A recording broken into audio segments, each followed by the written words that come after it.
Yeah, Israel 1 through 12. What you know about it? King talk. Follow me. They taught us lies to chase the image of his greatness. Gave us religion and it was off to the races. You got your idols and you want to play your favorites. Same color, don't matter, your mind frame's basic. I kick truth and cover all bases. I'm talking facts and you want to call me racist. I'm in the game with a handful of aces. Explore Job 924 and peep the fakeness. The gay never change the faces. The damn shame. False image in your picture frame. It's not a game of ignorance. Got my spirit of the flame. I'm talking renaissance. You prance around like a debutante. Properly ignorant the spirit of people love to flaunt.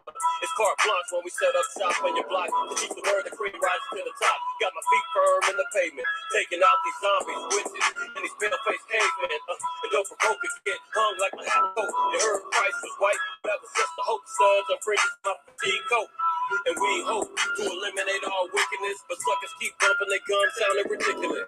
You wanna know who it is? It's a my IQAhmath first name. The rest of y'all is straight lame. Here we go. I gotta let you know. I keep it 100. You keep it COINTELPRO. Whoa. So don't even trip. I got a sword in my hand. I ain't scared to let it rip. I'm here to let you know. I keep it 100. You keep it COINTELPRO. So don't even trip. I got a sword in my hand. I ain't scared to let it rip. It's time to get dirty. You trapped in a black mirror. Subject to political theater. You won't hear the sound of the trumpet. Load the clip and dump it.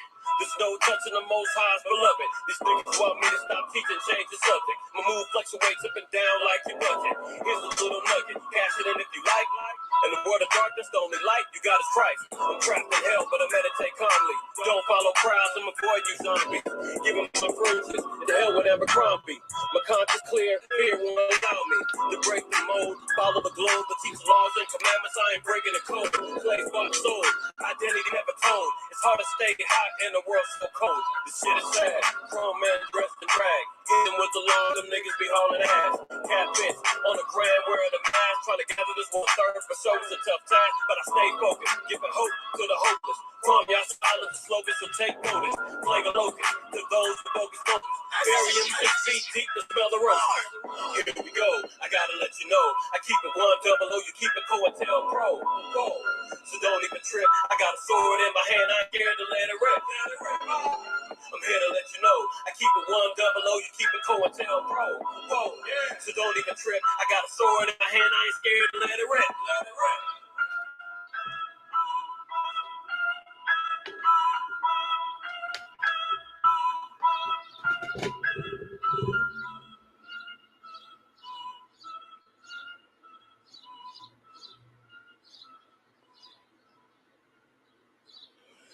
Kwam Yasha Allah. Kwam Yasha Allah. Let's rise up, Israel. Rise up. It's that time.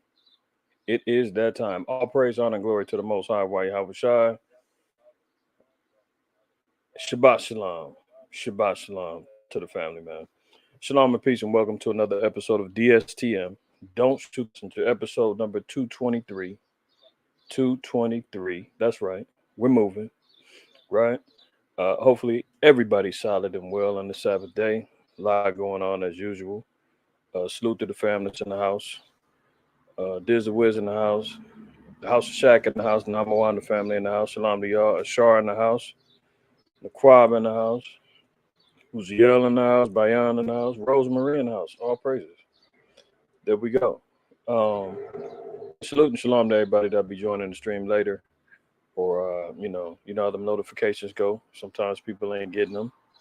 I know me personally, I got it late. And I was even questioning whether or not they was even going to send me one. So you know how that goes, man. The struggle is real, as they say. The struggle is real. Shalom to the house of Elkanah. Shalom. If I'm fading it out, if there's any issues with clarity, let me know, because I'm looking at the internet stream. It looks like it's kind of fading in and out. Put a 7 in the chat, man, if I'm coming in clear. 7 in the chat if I'm coming in clear. Do me that solid.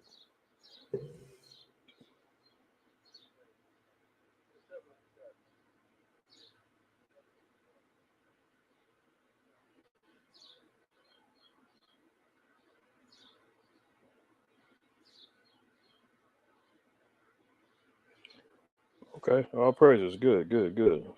All right. All right. So, uh, let's get on with the business at hand, man. Hopefully, everybody's doing well, man. Shabbat shalom to you, Allah. Uh, where to begin? Where to begin? Should we start off with the sister that faked her own kidnapping?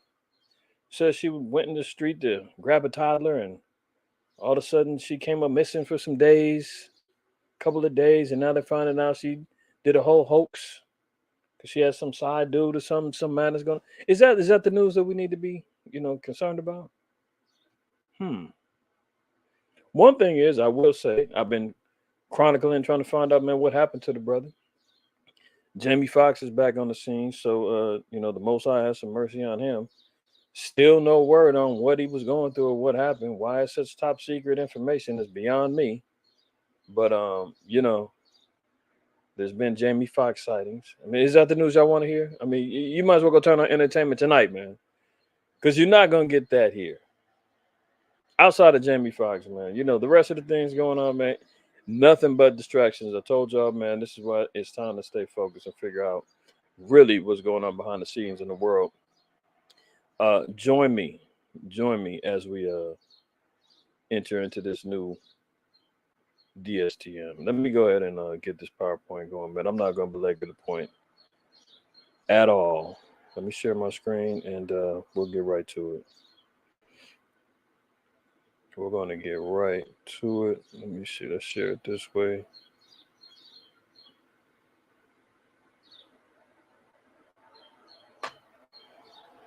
All right, there we go.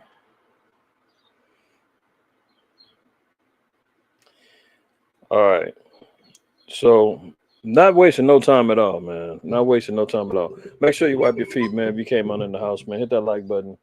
It does help, and I appreciate all of y'all, man, that continually support Messengers of the Covenant, our channel, DSTM, all the content that we put out through the spirit of the Most High while you have a shy. Just putting our nails in and putting our work in and doing our part to help build up and resurrect the nation of Israel. So the support and the love is very much appreciated.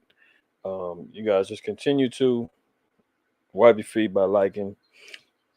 Continue adding comments in, man. Let the algorithms know, man. We're not bowing down to the beast system, man. We are going to promote. We are going to keep mashing this truth down your throat, regardless of how many times they try to throw stumbling blocks in the way. Algorithms throwing you, no look passes, making you look the other way. No. Stay focused. Stay focused. Continue to support, like, share, and subscribe, as they say. And let's get to it, man. So you can see right here. We talked about the cluster bombs going on, and Slow Biden was talking about it was a hard decision to make, and it's controversial, even though these weapons are banned in multiple countries. No countries is allowed to be messing with these things. But guess what? Slow Biden says we're running out of ammo of everything else. We got to give them these controversial bombs, and now the Ukrainians are using. You're going to get messages in regards to who's winning the war, what's going on. That's really irrelevant at this point. The main thing is that we know that warfare is on the horizon, and rumors of wars. That's what we chronicle. That's what we want to make sure that we're staying on point and intact with regarding what do the prophecies say. You understand? So this is where our heads should be focused in on. Let's look at this. So it says everything is burning. Very interesting how this is just a small tidbit of exactly what's happening on what's going to be happening on a larger and a grander scale regarding this warfare that we're getting ready to encounter, called World War III, the third woe, as the Bible calls it. And what is that? I think it's Revelation 11, and then I know 11 might be 9 as well, but nonetheless, the third woe is upon us. See, everything is burning. Cluster bombs rain down on Russian troops in Ukraine. It says everything is burning. United States provided cluster ammunitions made their debut on the battlefields of Ukraine this week, with Ukrainian commanders reporting they are making a difference as efforts continue to break through Russian defenses. We've gotten some initial feedback from the Ukrainians, and they're using them quite effectively. The NSC spokesman John Kirby said in the White House briefing they're using them appropriately. Very interesting. They use them appropriately. I mean, how can you use something that's been banned and outlawed by over 30 countries? All of them saying these are too heavy. This is too dangerous, too explosive, too destructive. We can't use those things. And here the white man comes out and say, no, they're using them right. Because we want mass destruction. We want mass death. Living by the sword.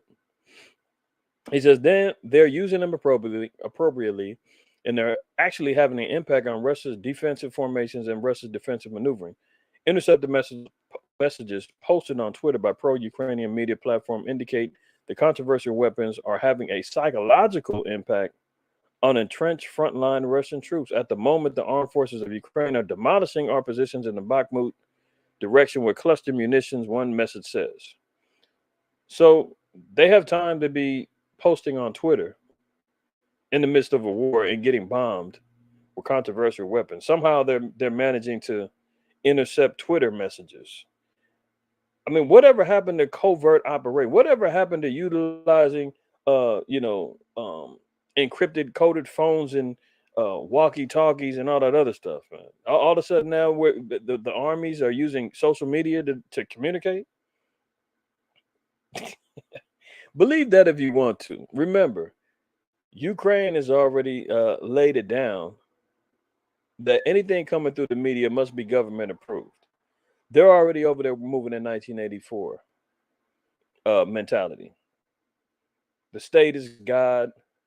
The ministry of truth tells you what's true and what isn't, and you got to follow along. If not, face the consequences of incarceration. And who knows whatever else goes on behind the corruptness of the Ukrainian government. But here they are saying that, their government managed to intercept a Twitter post by some pro-Ukrainian media platform. So somehow intercepted messages from some pro-Ukrainian media platform says that they got word from Russian troops that the armed forces of Ukraine are demolishing our positions in Bakhmut, directing with cluster munitions. One message says. The counter battery fire does not work. Everything is burning all around. The men are holding on, waiting for aviation. The general staff has not yet handed over cluster bombs and rockets with cluster munitions to our guys for answers. It remains only to believe in our guys and in our pilots. Isn't that nice? Well, let's look at this, man. Everybody, let's look at the scripture so that we can kind of get a visual. I'm not saying that this is exactly what's going on over there, but when we're talking about cluster bombs and they're using cluster munitions, this particular type of warfare is very much what the scriptures say is going to be happening in Revelation 6:13. But Revelation 6:13 is talking about real World War III, these particular type of missiles and bombs coming from the skies. So it says, and the stars of heaven, in Revelation 6:13 says, and the stars of heaven fell unto the earth, even as a fig tree casteth out her untimely figs when she is shaken of a mighty wind. Why do they use the analogy of a fig tree? Because the fig trees are very fragile when it comes down to wind. So if a fig tree gets caught in the windstorms, man, the small figs, they all blow off. So when they blow off, they, fall off in multiples. Okay. So when it's talking about these stars falling from heaven, it said these are the type of bombs they're going to simulate, and it's going to look like untimely figs, meaning unripened figs that get blew off of a tree that's caught in a mighty wind. So look at this video. ระเบิดกระบังมีประมาณเครื่องบรรจุบอมบี้ประมาณ670ลูกกว่าจะอาจ These are what the cluster bombs do. 30 ล้านลูกระเบิดแบบกระบังบ่ระเบิดนั้นเนื่องมาจากหลายเหตุผลถ้าว่ากระบังเปิดอยู่เกินไปลูกบอมบี้อาจจะบ่ปิ่นเพียงพอเพื่อให้วงจรการห่างของพวกบ้านสมบูรณ์เมื่อมันถูกทิ่มลงมาบางมีเพียงพอจะเปิดออกจากกันพ วกมันก็จะฟุ้งออก การทิ่มระเบิดที่ใหญ่ที่สุดแห่งหนึ่งในประวัติศาสตร์หลายๆตนในระยะ9 ปีเราก็เคยเห็นดินแดนขึ้นลงใส่ลาวระเบิดส่วนหลายบ่แตกที่เฮ็ดให้เขตชนบทเต็มไปด้วยระเบิดบ่ทันแตก Look at all the bombs in the sky. Do they not look like stars falling from heaven? Let's pull that back for the people in the back who saying I can't see. Move out the way. It's too small. Move up close to the screen. And you tell me that the word of the Lord isn't true. This is the type of weaponry that the so-called white man has invented, created, and they are outlawing, saying we can't use this stuff because they bombed the hell out of. I think they did it to Iraq. They used these bombs. Clearly, you hear the Vietnamese guy. He's talking, explaining how these bombs tore them up, and now they're giving them to the Ukrainians. Let's play it one more time. มีประมาณ ซึ่งบรรจุบอมบี้ประมาณ670 ลูก พอได้อ่านเบิ่งตัวเลขของการทิ่มระเบิดบี้10 ถึง 30 ล้านลูกระเบิดแบบกระบังบ่ระเบิดนั้นเนื่องมาจากหลายเหตุผลถ้าว่ากระบังเปิดอยู่ต่ำเกินไปลูกบอมบี้อาจจะบ่ปิ่นเพียงพอเพื่อให้วงจรการห่างของพวกมันสมบูรณ์ เมื่อมันถูกทิ่มลงมาบางที่มี2เปียงก็จะเปิดออกทันพวกมันก็จะฟุ้งออก การทิ่มระเบิดที่ใหญ่ที่สุดแห่งหนึ่งในประวัติศาสตร์หลายๆตนในระยะ9 ปีเราก็เคยเห็นดินแดนขึ้นลงใส่ลาวระเบิดส่วนหลายบ่แตกที่เฮ็ดให้เขตชนบทเต็มไปด้วยระเบิดบ่ทันแตกหรือบอมบี้จำนวนหลายที่สุด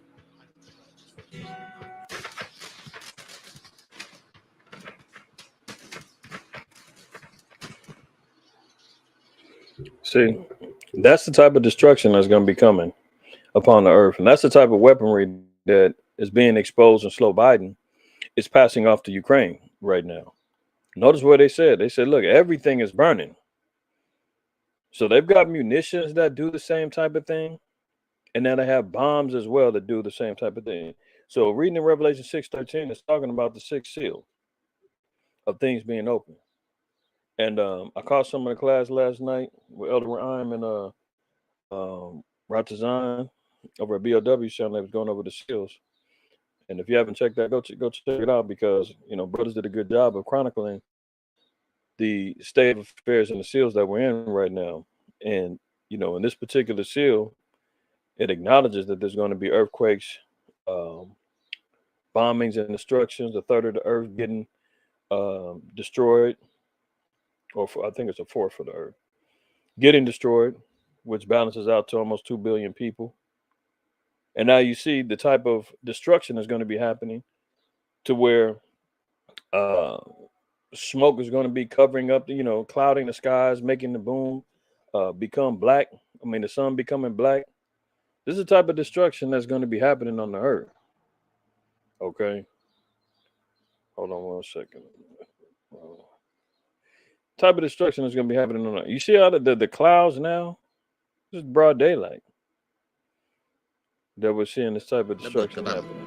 มีประมาณ ซึ่งบรรจุบอมบี้ประมาณ670 ลูก พอได้อ่านเบิ่งตัวเลขของการทิ่มการห่างของพวกมันสมบูรณ์ See the เมื่อ clouds? มันถูกทิ่มลง อาจจะบ่เป็นเพียงพอเพื่อให้วงจรการห่างของพวกมันสมบูรณ์ เมื่อมันถูกทิ่มลงมาบาง So I just want to give it, you know, the scripture say, man, the Jews require a sign. การทิ่มระเบิดที่ใหญ่ที่สุดแห่งหนึ่งในประวัติศาสตร์หลายๆตนในระยะ Exactly what's going on and the type of destruction that's going to be happening. Look at the sun behind. Look how it's getting blotted out. ที่เฮ็ดให้เขตชนบทเต็มไปด้วยระเบิดบ่ทันแตกหรือบอมบี้ Everything's dark, black. All they're able to see is the fire.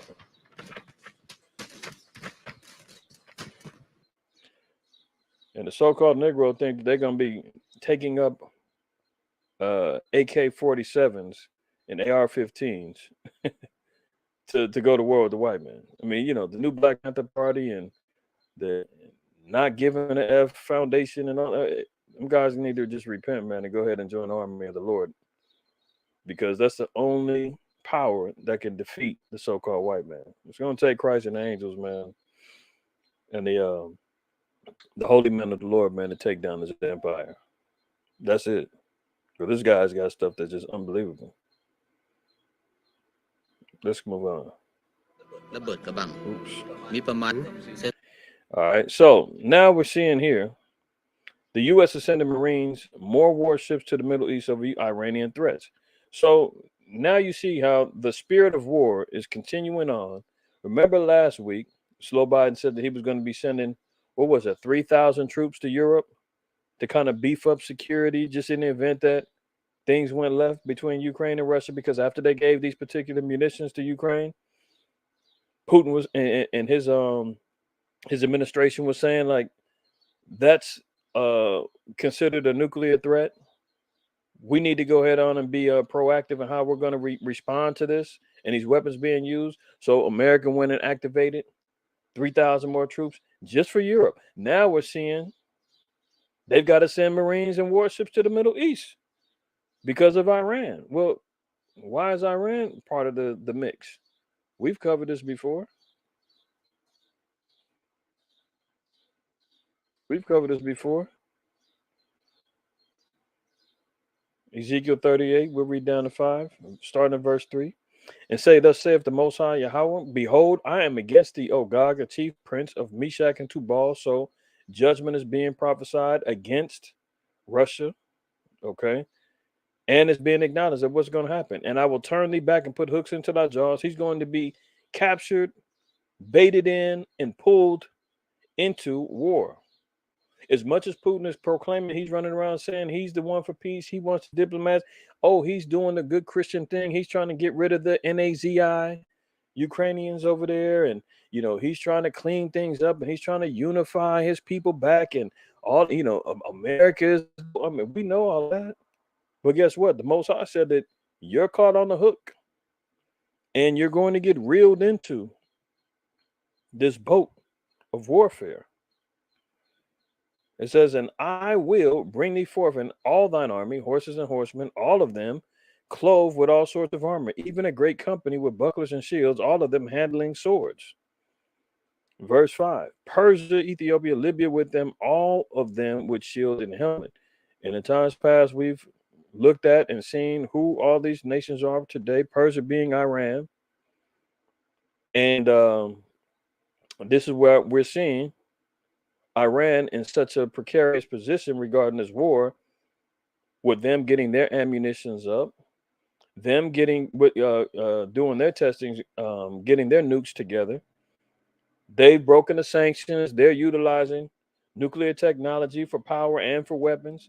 They're getting close to getting ready to utilizing their technologies to create nuclear bombs.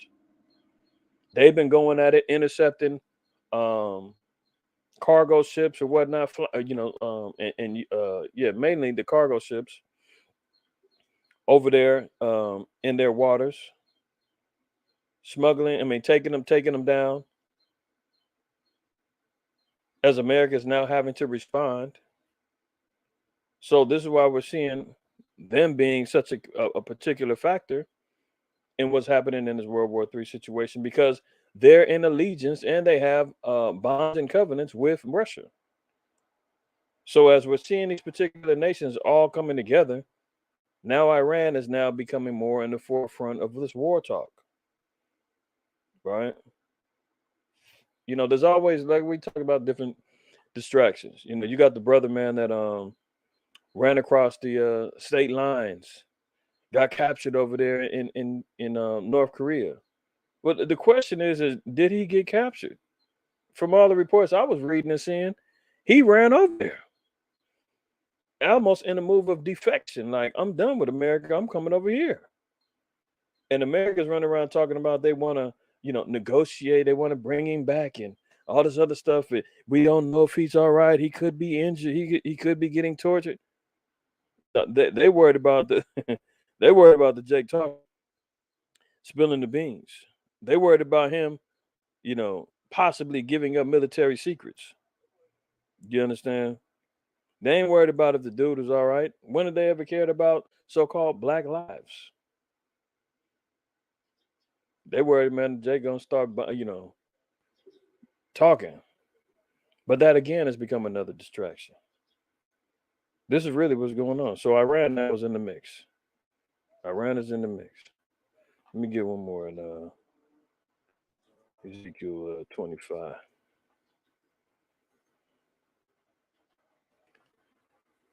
And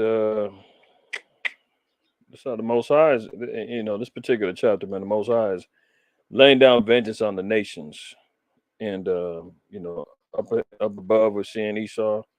We're gonna talk about him later, but this is him judging the nations, man. How he's gonna come down. Okay, verse 15 it says, "Thus saith the Most High God, because the Philistines have dealt by revenge and have taken vengeance with a deceitful heart to destroy it for the old hatred. Therefore, thus saith the Lord power, behold, I will stretch out." Hold on, am I on the right? No.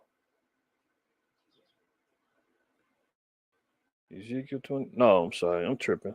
Not Ezekiel. Jeremiah. I'm reading. Later on, we're gonna cover Deuteronomy 23 and 7. That's what I was talking about. We'll talk about Esau later. Uh, he was facing the court martial, so he's trying to seek refuge with Moab. Yeah, okay. The water for that info. Yeah, correct. They in the bombs. They're inside the missiles. Yeah.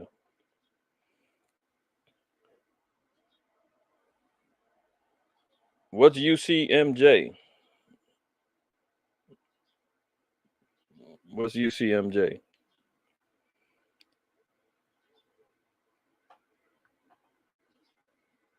But you see the white man's running around talking about we want him returning back to safety. We make sure he's okay. I doubt it. Yeah, let us know what UCMJ is. So we're seeing here, man, that the U.S. sending Marines and more warships to the Middle East over Iranian threats. Let's Uniform Code of Military Justice. Also, obviously, he's broken some sort of order protocol, and is he AWOL? While we're looking at that, let's look at the scripture in Jeremiah 25.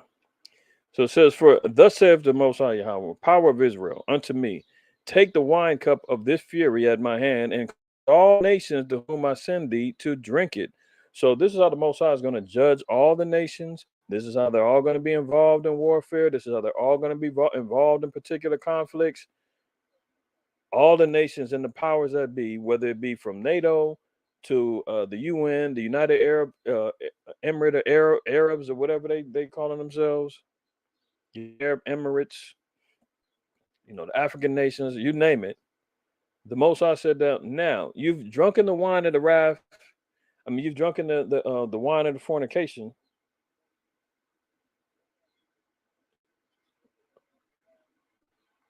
Hold on, I'm trying to get some more understanding on that situation. So, brother says,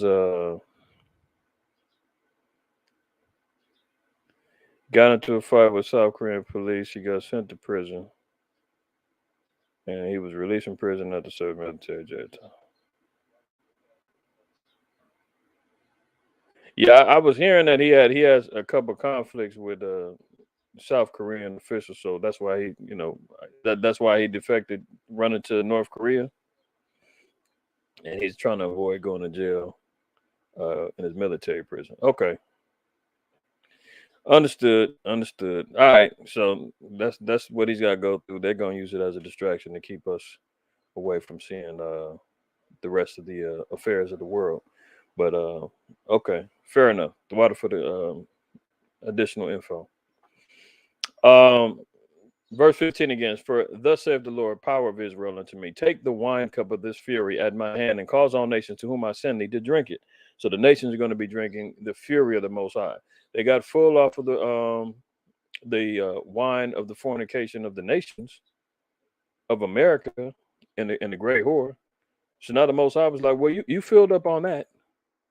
Now come on over here and you drink of this cup." Let me read it.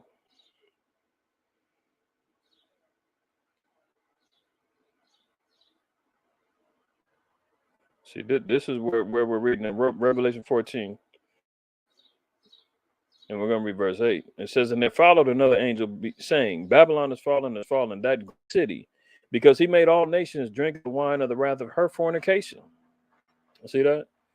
See, Babylon, America, has gotten all nations to drink the wine of the wrath of its fornication. They've all participated in the beast system. They all hold America in high regard.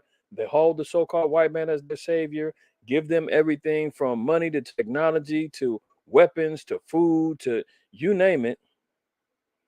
But he also gives them all manners of evil, unrighteousness, and wickedness. And they all drank of it. So now that's why the Most High said that, well, you've drunk of that. Now you're going to drink of my wrath. See?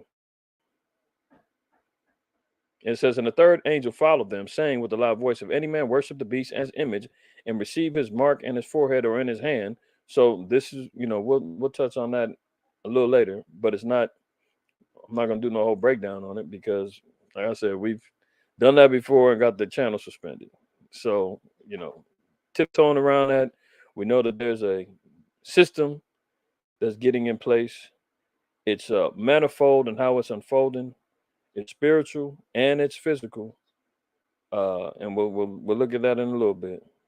But all those that participate in and acknowledge and move with this system to help further it, to help partake in it, to help promote it, to help think and lose faith and to believe that this is the future. This is the way that life will continue on. And you're making particular sacrifices and you're making particular compromises with your life morals, especially dealing with the law, statutes, and commandments of the Most High. You've committed to it mentally and physically. The Most High said this is coming down on you. Verse 10, the same shall drink of the wine of the wrath of the Most High, which is poured out without mixture. This is straight, no chaser. Jake like that little strong drink. Hey, Most High said, I got a cold one for you. When I pour it out, man, they ain't no, hey, can I mix mine with it? No, ain't no mixtures. There's no watering it down. Without mixture into the cup of his indignation, and he shall be tormented with fire and brimstone in the presence of the holy angels and in the presence of the Lamb. You see that? The angels and Yahweh said, we want to see the torture. We want to see the burning. We want to see the destruction. You dig what I'm saying? Like, this is Yahweh who we serve. This is the Most High who we serve as Israelites. We understand how that works.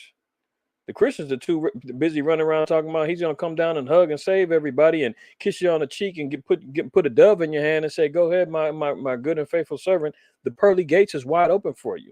No, it said that the angels and the Lamb, they're going to be watching as fire and brimstone destroys the enemies of the Lord and all those who committed themselves to the system of the beast.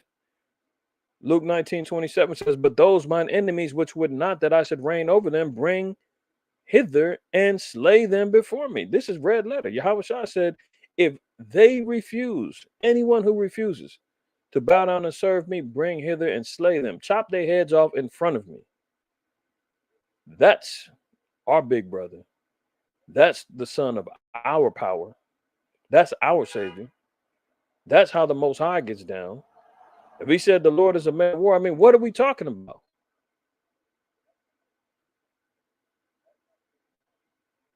This is the judgment of the nations God coming to him. Back to Jeremiah 25. It says, for thus saith the Lord, power of Israel unto me, take the wine cup of this fury at my hand, and because Shalakia, and cause all the nations to whom I send thee to drink it. And they shall drink and be moved and be mad because of the sword that I will send among them. See, once they see that the Lord is now with them, the Christian dogma that they thought, the Catholic dogma that they thought, the Islamic dogma that they thought was real, and they see that the Lord is standing behind the blacks, Native Americans, and Hispanics. Remember in Wisdom of Solomon, the 5th chapter, it tells you that they're going to be amazed at the strangeness of our salvation. And now they're going to see that the Most High is going to be moving against them. They're going to be mad about it. But guess what? Continuing on, it says, then took I the cup at the Lord's hand and made all the nations to drink unto whom the Lord has sent me. to wit, Jerusalem and the cities of Judah and the kings thereof and the princes thereof, to make them a desolation and an astonishment and a hissing and a curse as it is this day. So we've been judged. We've gone through it, right? Pharaoh, king of Egypt, and his servants and his princes and all his people.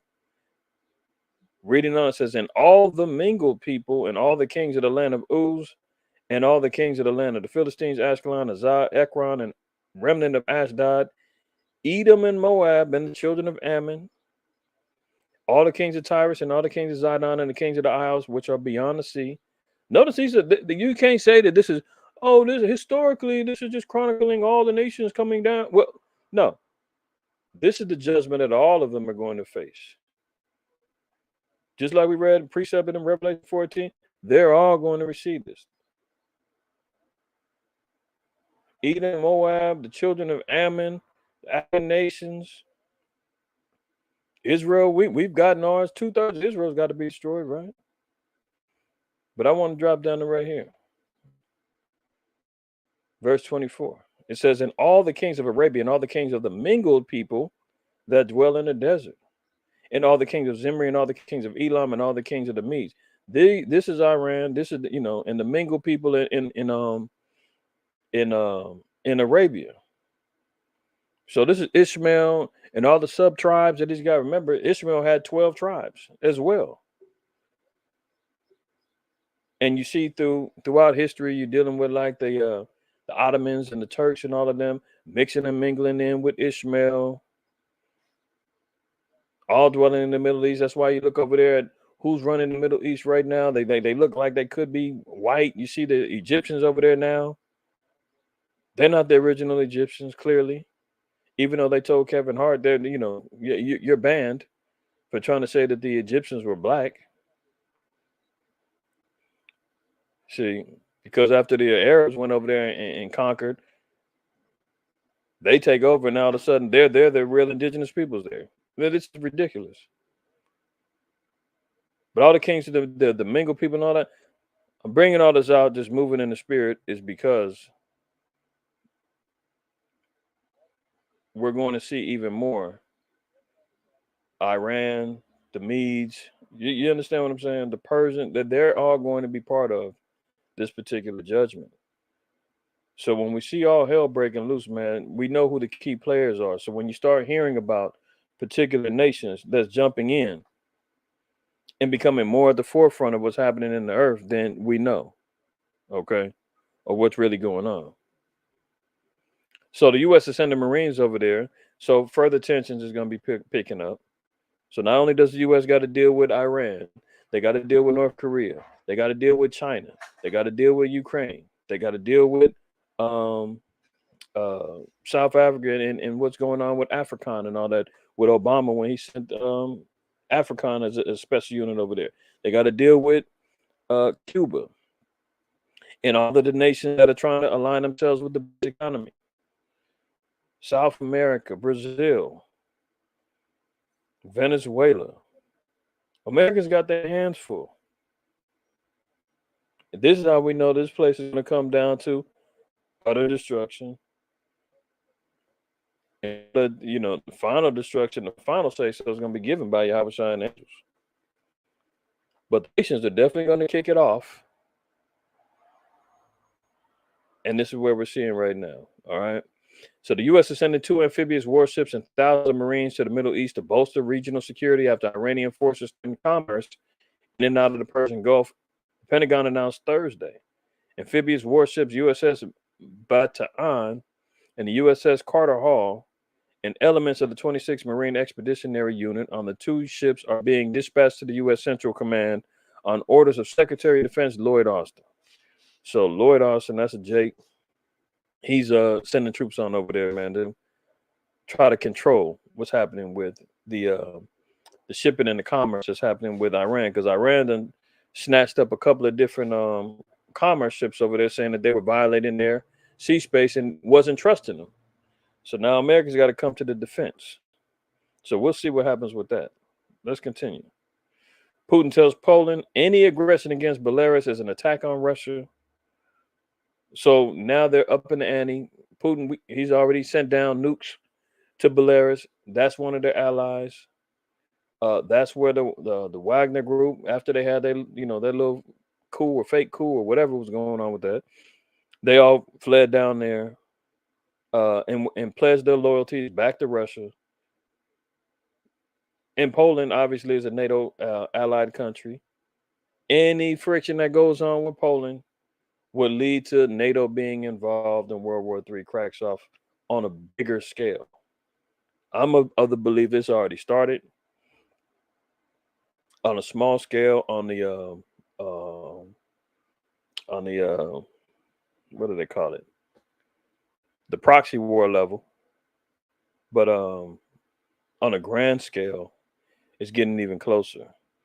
So Vladimir Putin on Friday accused NATO member Poland of having territorial ambitions in the former Soviet Union and said any aggression against Russia's neighbor and close ally Belarus will be considered an attack on Russia. So Russia being the quote unquote big homie of Belarus, he's saying, well, if you move on them, we taking it as a threat that you've been on us too. So this is how close we're looking at. This is how you know, man, the white man is a damn hypocrite and wicked as hell. This is one of the this is a law in Israel, man. You see Belarus right here, right? This is the borders that they're, uh, are considered being threatened because they're saying that Poland is trying to move the goalposts into Belarus, right? And Russia's saying if you move any closer, it'll be a problem. It's very similar with Ukraine. Ukraine was saying that they would never join NATO, this, that, and the third, and Russia said, well, listen, we already got a problem that you annex yourself and claimed your sovereignty and you over here moving. We gave you that, right? But then they ended up allowing NATO in closer in Poland and neighboring countries and Lithuania and all that. And they was like, hold on, you breaking the covenant. We're taking that as a threat that you are trying to join NATO, that you're allowing these other enemy states of us to get closer to us. That's what kicks off this whole little war that we're in. More lies. The so-called white man loves the lie. And here he is again, right? So here's the law. In Deuteronomy 27:17, it says, cursed be he that removeth his neighbor's landmark. And all the people shall say amen. So cursed be he that removeth his neighbor's landmark. So we're not supposed to be encroaching on each other's borders. If you have an acre of land, you have a landmark that marks off your particular acre, you can't move that into your part of the land and say, this is part of my land now. That was against the law. That's what kept our inheritances safe. That's what helped us from, having ill business dealings and whatnot. People trying to, steal land and move in and taking over and squatting. You could not do that in Israel. The white man knows this. This is why he's trying to uphold and declaring issues of war, because they're talking about Poland trying to move their neighbor's landmark. But how hypocritical is it of him? How many landmarks of his neighbors has he moved in his move for colonization in the world? That's why I'm saying that the white man is a damn devil, man.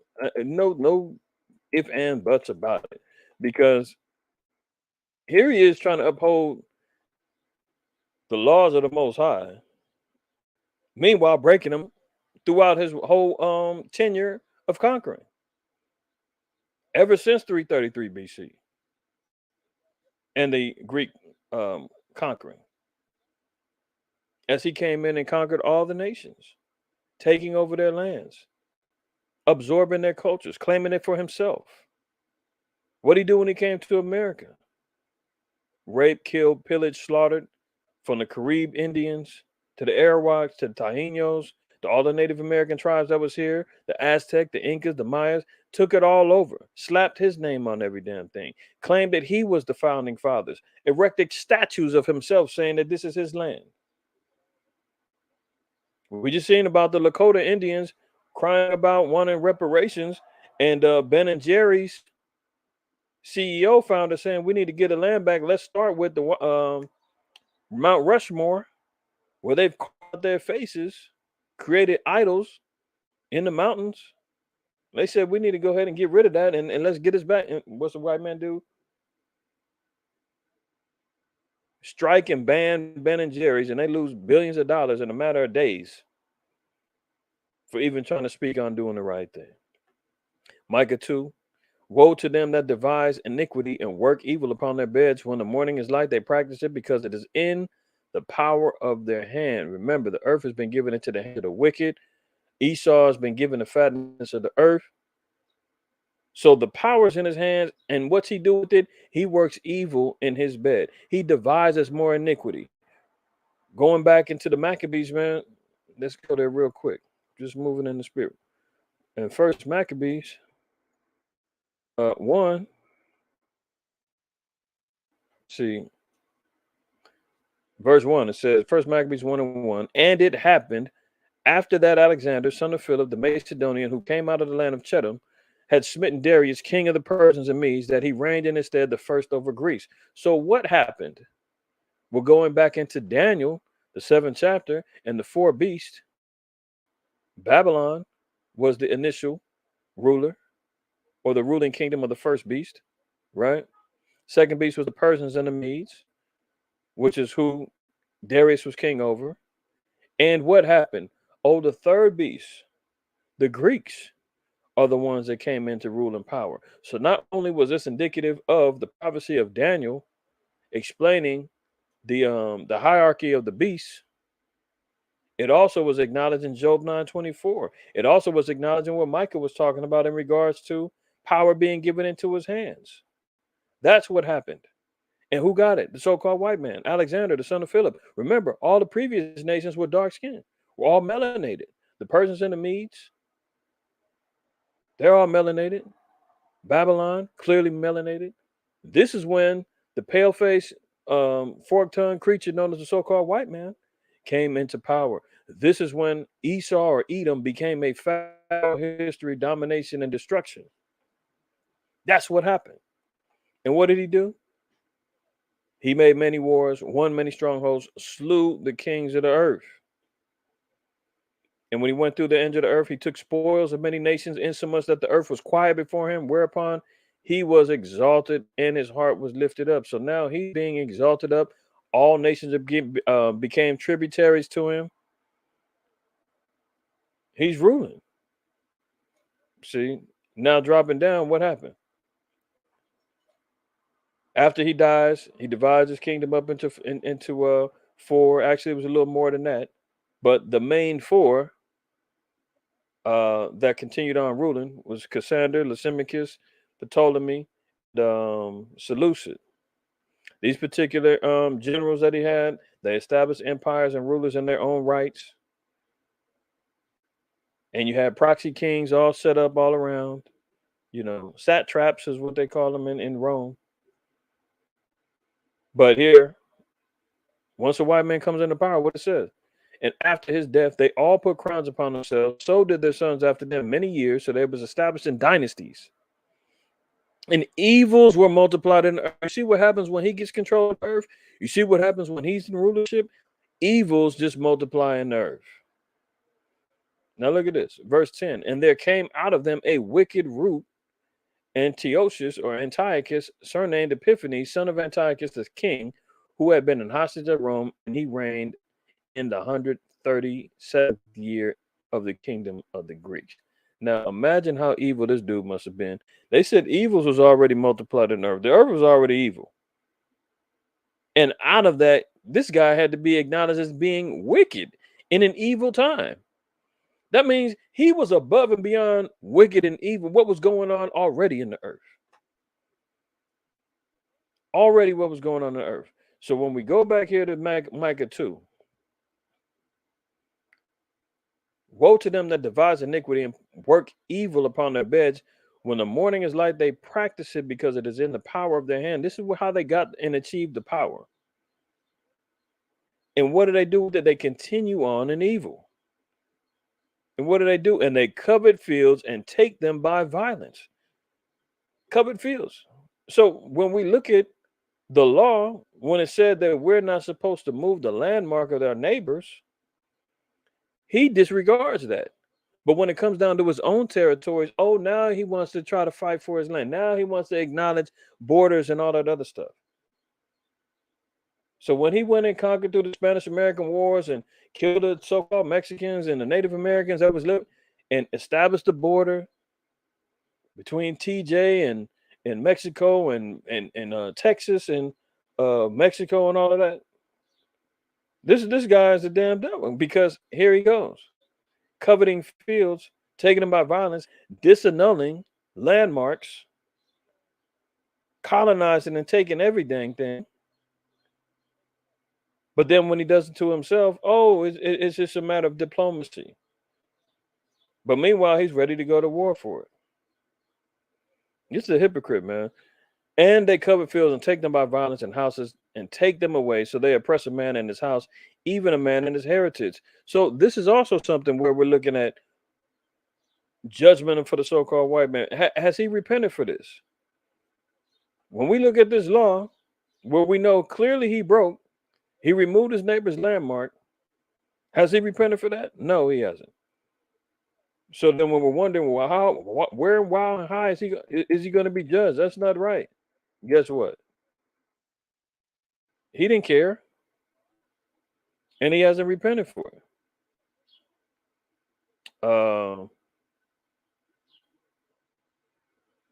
Let me see.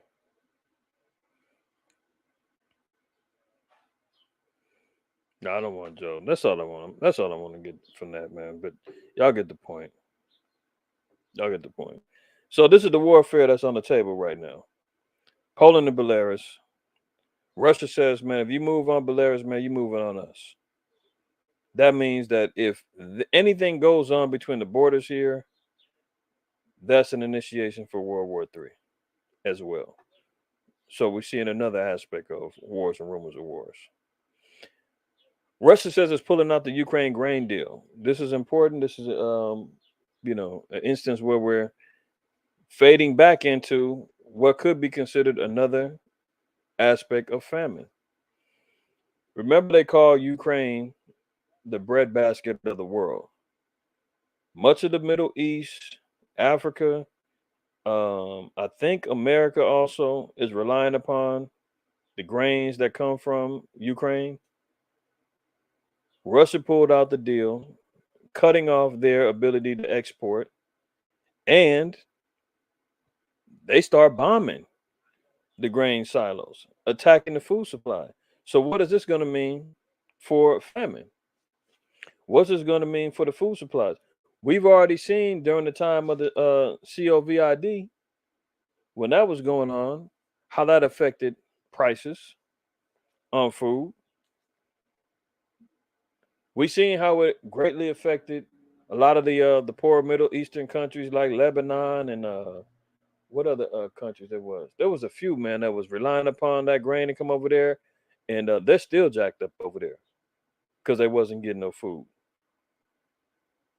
So Russia bombs Ukraine grain silos in a barbarian attack on food supply. A barbarian attack. Didn't we just get through seeing them cluster bombs? I mean, you talking barbarian? I mean, there's no proving no point for this. Esau, man, is a damn fool.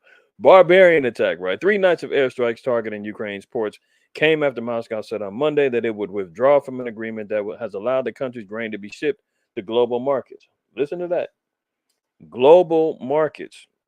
So this is world food supplies that's going to be affected because Russia is now moving to the next level of starving out the economies of Ukraine, as well as the neighboring nations who are needing this grain coming from Ukraine. So looking at the grain, and we've looked at this before, but let's look again. Revelation 6, dealing with these seals. Dealing with these seals, Revelation 6, verse 6.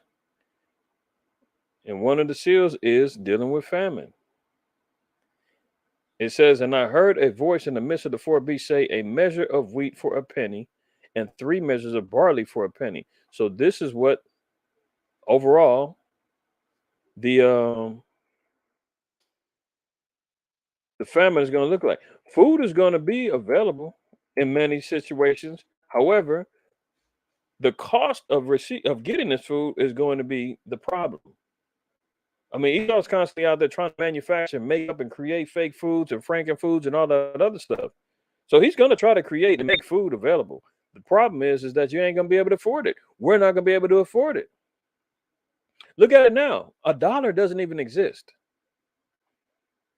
I mean, figuratively speaking. Yeah, we know you can got a paper dollar with, George Washington's face on it. The value of that dollar is what I'm talking about. You can't even. How bogus is it to say you go to the 99-cent store and nothing in there 99 cents or under?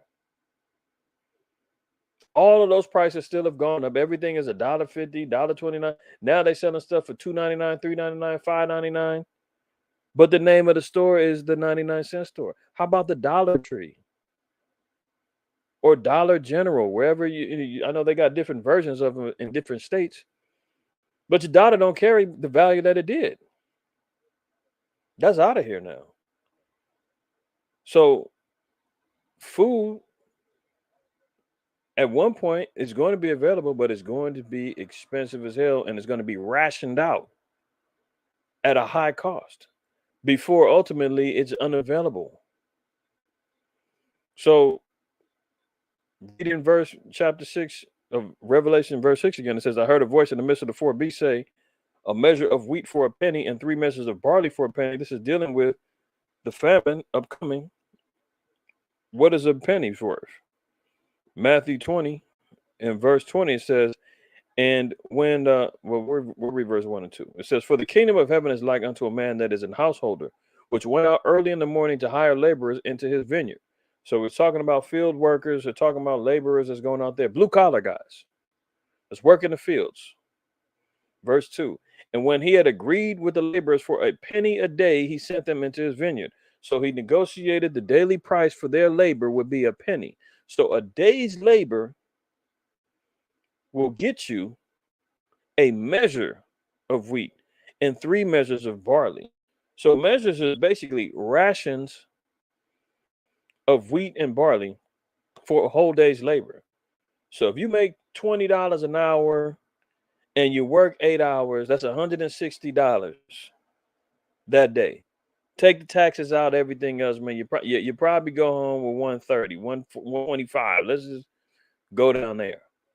So for $125, just hypothetically speaking, you will get a rationed amount of wheat and barley to eat. And if you got a family of 4, 5, 6, 8, how are you going to survive off of that? You understand? This is why we're seeing this particular instance where this bombing of the grain fields, let alone they were talking. I remember reading an article that said that it said that the Russians was actually stopping the exports from going out. They rolled up to the borders, man, and shut down anybody trying to export any of this wheat out after they canceled the deal. So this is what we're seeing going down right now. The famine's kicking in. Let's look at Second Ezra. Look at 16. And we looked at some of this last weekend, but I just want to repeat it real quick because 16, let's read 18, 19. It says, the beginning of sorrows and great mournings, the beginning of famine and great death, the beginning of wars. Remember, we're not talking about the full fruition of it. It said the beginnings. The beginnings. Yeah, Con, you said your bill is 500 a week minimum? Yeah. That's unbelievable. And you got 2 little ones and your wife. And that used to be able to probably feed. I remember when this was the budget for like a month. That's out. Now you're talking a week. And it ain't going down. That's the cold part. They're only trying to make it get worse. So second Ezra 16 says that these are the beginnings, man. That's what's so cold. As we're reading, we're seeing, we're observing, we're acknowledging, seeing all the stuff happening in the world. It said this is just the beginning. Can you imagine when the apex of this stuff really gets to hidden? This is why this is why the scriptures say everything we're getting ready to read. The beginning of sorrows and great mournings, the beginning of famine and great death. The beginning of great death. I mean, how many people are considered greatly going to die in the beginning? The beginning of wars and the power shall stand in fear, the beginning of evils. What shall I do when these evils shall come? Remember, anytime we hear about the evils in the earth, man, who's always been responsible? Who's the head nation in the earth? Who's the one that's conquering continents and countries? And every time they do it, they keep talking about great evils are being multiplied in the earth. Well, who is this great whore and this beast? Modern day Babylon that got all the nations drunk off of the wine of the fornication, promising them everything. The merchants falling in love with them. And now when Babylon's coming down, they're crying and mourning because they were in love with the evils and everything that the beast was able to present to them. But now all of this is coming to a head. Behold, famine and plague. Notice the first thing they keep saying, famine and great death, famine and plague. These are the first things that's going to be hidden. This is why we try to tell brothers and sisters, man, we're not saying put all your faith in your canned goods, your storable foods or whatever the case may be. However, if the scriptures say wisdom and knowledge to be the stability of thy times, your wisdom should tell you the scriptures are saying this stuff is coming. How, if I can prepare my best, cool, do it. If you got the means. Nowadays, because we just got to seeing, like the brother said, man, his bill, $500, you trying to prepare now, it's damn near too late. Stuff is so damn expensive. Necessity of goods is stuff that you really may need. It's so expensive. It's like, but damn, how do I start now? Well, take you $10 out your budget go over to the so-called 99-cent store, buy you a couple of gallons of water, 5 canned goods or whatever, store them at the crib. That's $7. But remember, it ain't $1. They about $1.50 a piece. By the time you hit the taxes, that's your $10. And you slowly but surely start buying up. Check the dates on your stuff. See what you can do. I mean, you're just trying. Some of y'all got babies and little ones and all of that, man. That's why the Most High said, man, woe to them to give sucking that day.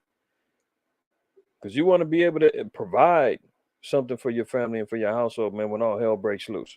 And you're going to have to protect your home because the scriptures say, man, that these maniacs out here, man, is going to be coming to your door for lack of bread, even your neighbors.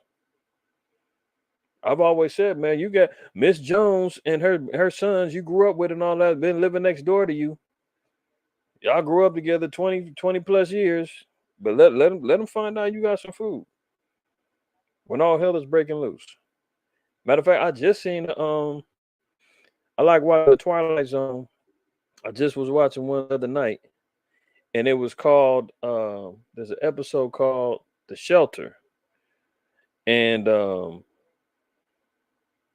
it was a group of neighbors, some Edomites, man, and it started off, they were celebrating, this dude's birthday. They had a little dinner amongst the neighbors and all of that, and the guy who was being celebrated, his son came in and said, Dad, they're talking about an invasion is happening, and I think they said the neighboring city was New York or something. It's going to get bombed, and they're telling everybody kind of shelter in place and get ready. And this is remember, this is like early 60s, so he's listening to the stuff on the radio, or it was in the 50s or something like that. So he's listening to it on the radio. So they like, what? Hold on, son, are you sure you heard what he said?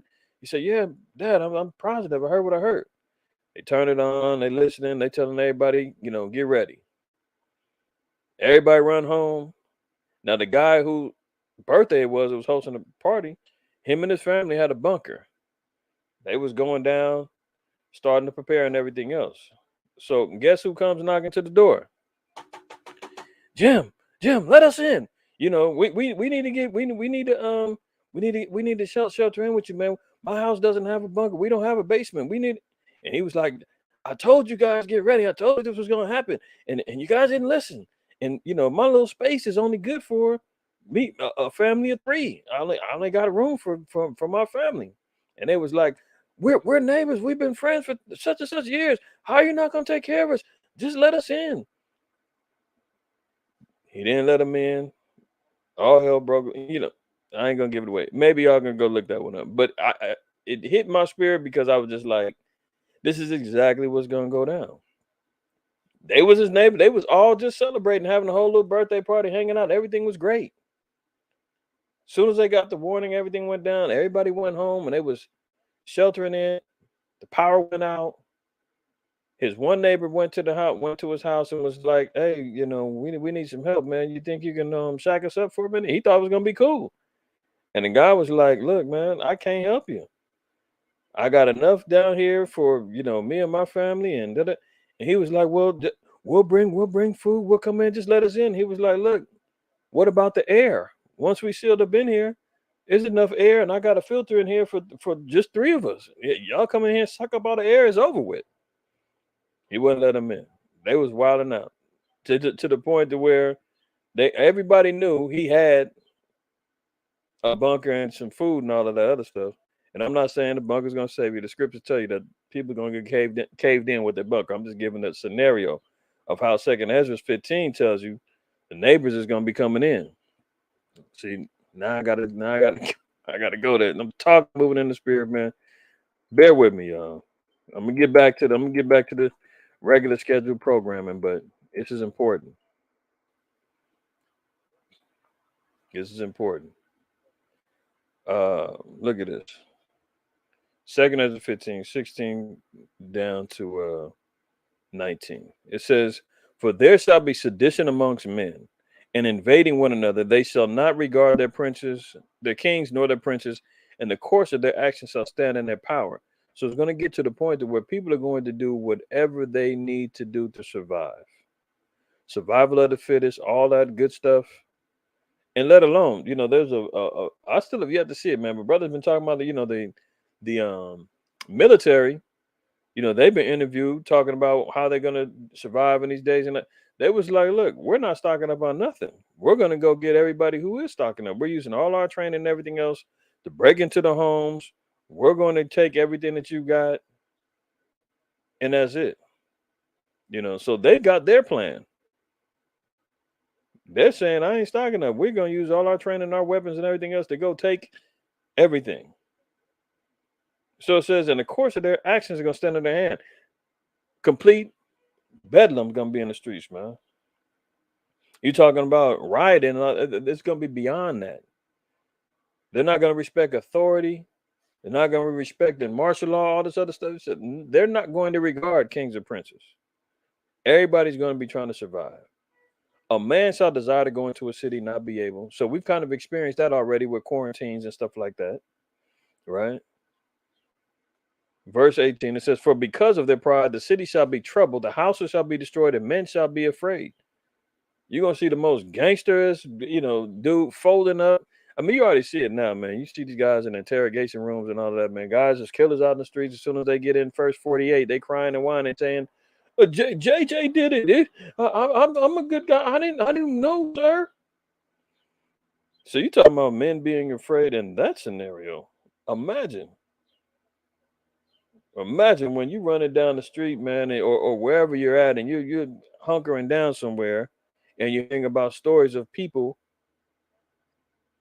getting caught biting legs of dead people because they're hungry. See, that's gonna make men afraid. Verse 19: "A man shall have no pity upon his neighbor, but shall destroy their houses with the sword, and spoil their goods because of the lack of bread and for great tribulation." This is cold. So it said no pity on his neighbor. So that was that Twilight episode, man, because as soon as the dude told his buddy, because remember, the one guy came first. He turned him away. The cat ran up in his bunker, slammed the door. And his buddy went and told the other neighbors and was like, he's not letting us in. And they was like, well, we're going to break down the door. We're coming in there. Mind you, these are supposedly his neighbors. All of them were just celebrating his birthday, having a good time.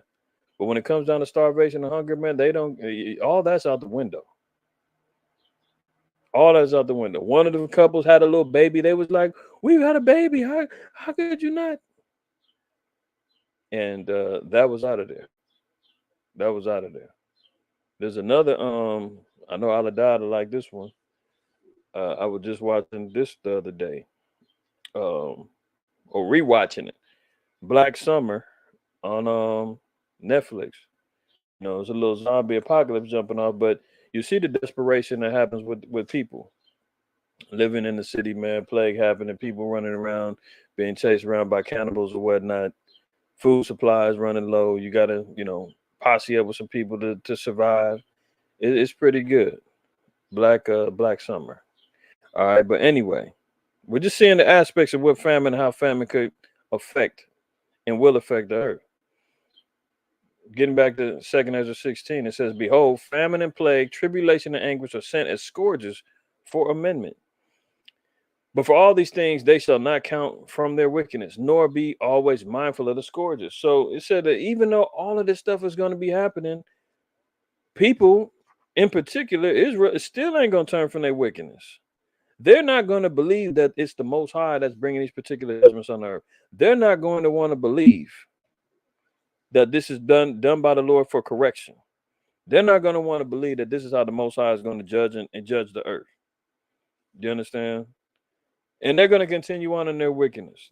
They're not going to be mindful of the scourgings that's happening for the Most High. And the Most High said that this is all in order to create an amendment, in order to create an agreement, in order to get the people to repent and get our people back on the right track. But they ain't going to want to do it. Right. Behold, victuals shall be so cheap upon the earth that they shall think themselves to be in good case. So yeah, the white man is going to say, don't worry. If you've gotten your universal basic income, if you've gotten your CBDC, if you've gotten your government issued B system, we'll feed you with GMO galore. We'll protect you. It said they're going to think they're in good case. And even then, shall evils grow up on the earth, sword, famine, and great confusion. Because people ain't going to know, should I get it? Should I not get it? What should I do? Is this safe to eat? No, this burger is made of bugs. Is it? Great confusion, sword, famine. People going to be wondering, should they repent? Should they not repent? Are the Israelites right? Are they wrong? Who knows what? It's going to be all hell breaking loose. And it's still going to be sword and famine on the earth. For many of them that dwell upon the earth shall perish of famine, and the other that escape the hunger shall the sword destroy. So it ain't just going to be the famine. If you got food and all the other stuff, that's all cool. But guess what? Remember, it said the people are going to be killing over food. You still got to deal with bombs, destruction, civil war, race wars, everything else going on. Perish because of famine, and anybody that escapes hunger. So, okay, you hunker down, you eating good. The Lord said, still, because you turn from your wickedness, sword is going to destroy you. So that's what's so cold, man. And the dead shall be cast out as dung, and there shall be no man to comfort them. People are going to be stepping over dead bodies. Just like you see some crap on the streets, and you avoiding it, you step over. It said dead is going to be out there in the street just like that, all over the place. And ain't nobody there going to be picking you up, trying to get you out the way. And no. The earth is going to be wasted and the city shall be cast down. So, putting all things into perspective, when we see stuff like this go on, remember, Ukraine supplies grain to many countries around the globe. And this attack on the food supplies is only going to be indicative of how, the famine will continue on. So now that they're making this food become more scarce, that means what? Prices is going to continue escalating. Price is going to continue escalating. I think I was at the store the other day. I bought 3 things and it came out to like $20-something. 3 things. Unbelievable. Unbelievable. And that's good. That's good. Trying to establish your own garden.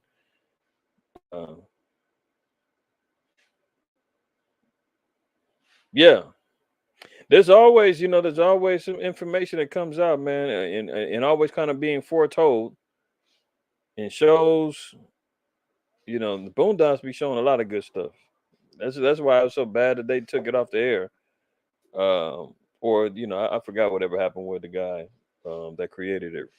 I forgot the brother's name, but it's had something to do with some negotiations, some money, or something like that. Always, or they wanted more creative control over it, similar to what they did to Dave Chappelle. Anything to get our people up out of there. But so this is what we're seeing here, man. Let me pick it up. Because we ain't been but through 4 slides and we're already an hour and 15 minutes in. So, Russia bombs Ukraine grain silos. Food supplies now are going to be in jeopardy.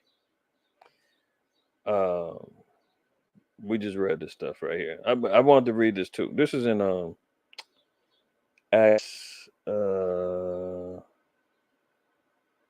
think it's in Acts 11. This is being prophesied in Acts 11. So I just wanted to pull this up because we just got to read the scripture in 2 Ezra 15:16. It says, "For there shall be sedition among men and invading one another. They shall not regard their kings nor princes, and the course of their actions shall stand in their power." Right? So there was a famine that happened during the time of Acts. So they were saying that there was, there's different accounts of it, depending on your source. I think Josephus said that there was a famine in Judea. You've got a few other contemporaries that were saying that it was a universal famine that was hitting all of Rome. The scriptures say that there was great dearth that happened in during the time of Claudius Caesar. All right. So it says the Roman historian Suetonius wrote that the famine was so great even in Rome that mobs abused Claudius Caesar. So listen to that. That during this particular time when there was a famine, it said the mobs abused Claudius Caesar. Going back over here, remember it says during these particular time when the famine hits, people don't give a damn what crown you got on your head, what type of suit you got on, what title you say before your name. If somebody's hungry, they're not going to give a damn. They're not going to regard kings or princes. So this is from the life of Claudius, chapter 18. It says, when there was a scarcity of grain because of long continued droughts, he was once stopped in the middle of the forum by a mob and so pelted with abuse and at the same time with pieces of bread that he was barely able to make his escape to the palace by a back door. And after this experience, he resorted to every possible means to bring grain to Rome, even in the winter season. So for him, Claudius Caesar getting pelted up and mobs running the street saying, feed us. He barely escaped and they made sure that they was going to eat after that. I think it's in Acts 11. Let me see.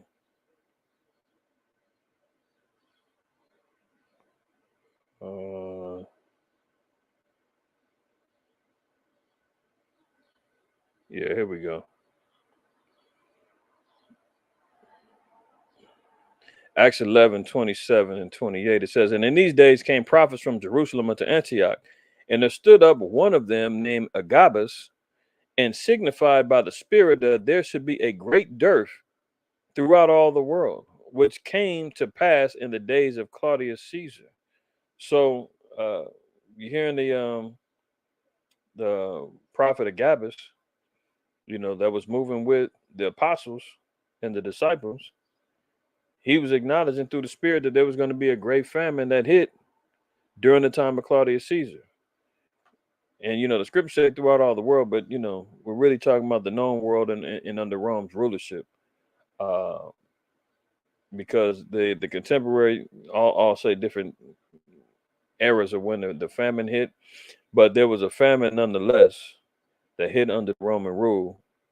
And we see what happened. The mobs in the streets didn't give a damn if his name was Claudius Caesar. If he was the Caesar Claudius, they we hungry, mobbing into the streets. So imagine what's gonna happen. Can you imagine slow Biden coming through talking about I got you taken care of? Coming, people gonna be he's riding through Watts in South Central, promising and got a light security because the security is all trying to take care of their families. Miles people in the street. I mean, imagine you had these damn silly Negroes, man, that was out here fighting and scrapping over Popeye's chicken sandwiches when they were coming up short when they first came out. Remember that? How many viral videos was going on that people was wilding out fighting over these damn chicken sandwiches? And that's when food was available. We ain't talking about when there is no food. This is the type of matters that we got to prepare for. Continuing on, we see the ancient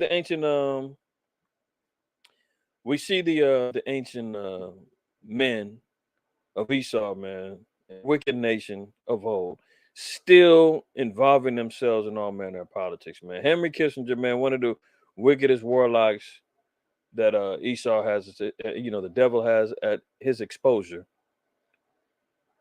This guy's 100 years old, still sticking his fat nose into negotiations and speaking on behalf of America, and because he's got diplomatic relations with China, he said, I'm gonna go over there and I'm gonna go talk to him, man. Things didn't go good when what was the guy that went over there? Blinken, I believe his name. If it wasn't Blinken, I forgot. One little Edomite that went over there to try to negotiate with China and get their relationship back on order. And they got everything down. Well, it was supposedly got everything back on track except for matters of war and the issue with Taiwan and all of that. China was like, look, we can keep making money together, but you're not gonna come over here and dictate to us how we're gonna deal with Taiwan. Now we're still prepared to go to war, and we're gonna do that. If you want to get in the way, then it is what it is. And he had to leave up out of there with that answer. So here comes this old damn, humpback demon. He goes over there. He wants to go speak on it. This guy's been on record talking about these are great times to start a new world order, and created the State Memorandum 200 talking about how to get global population control done through food and through vaccines.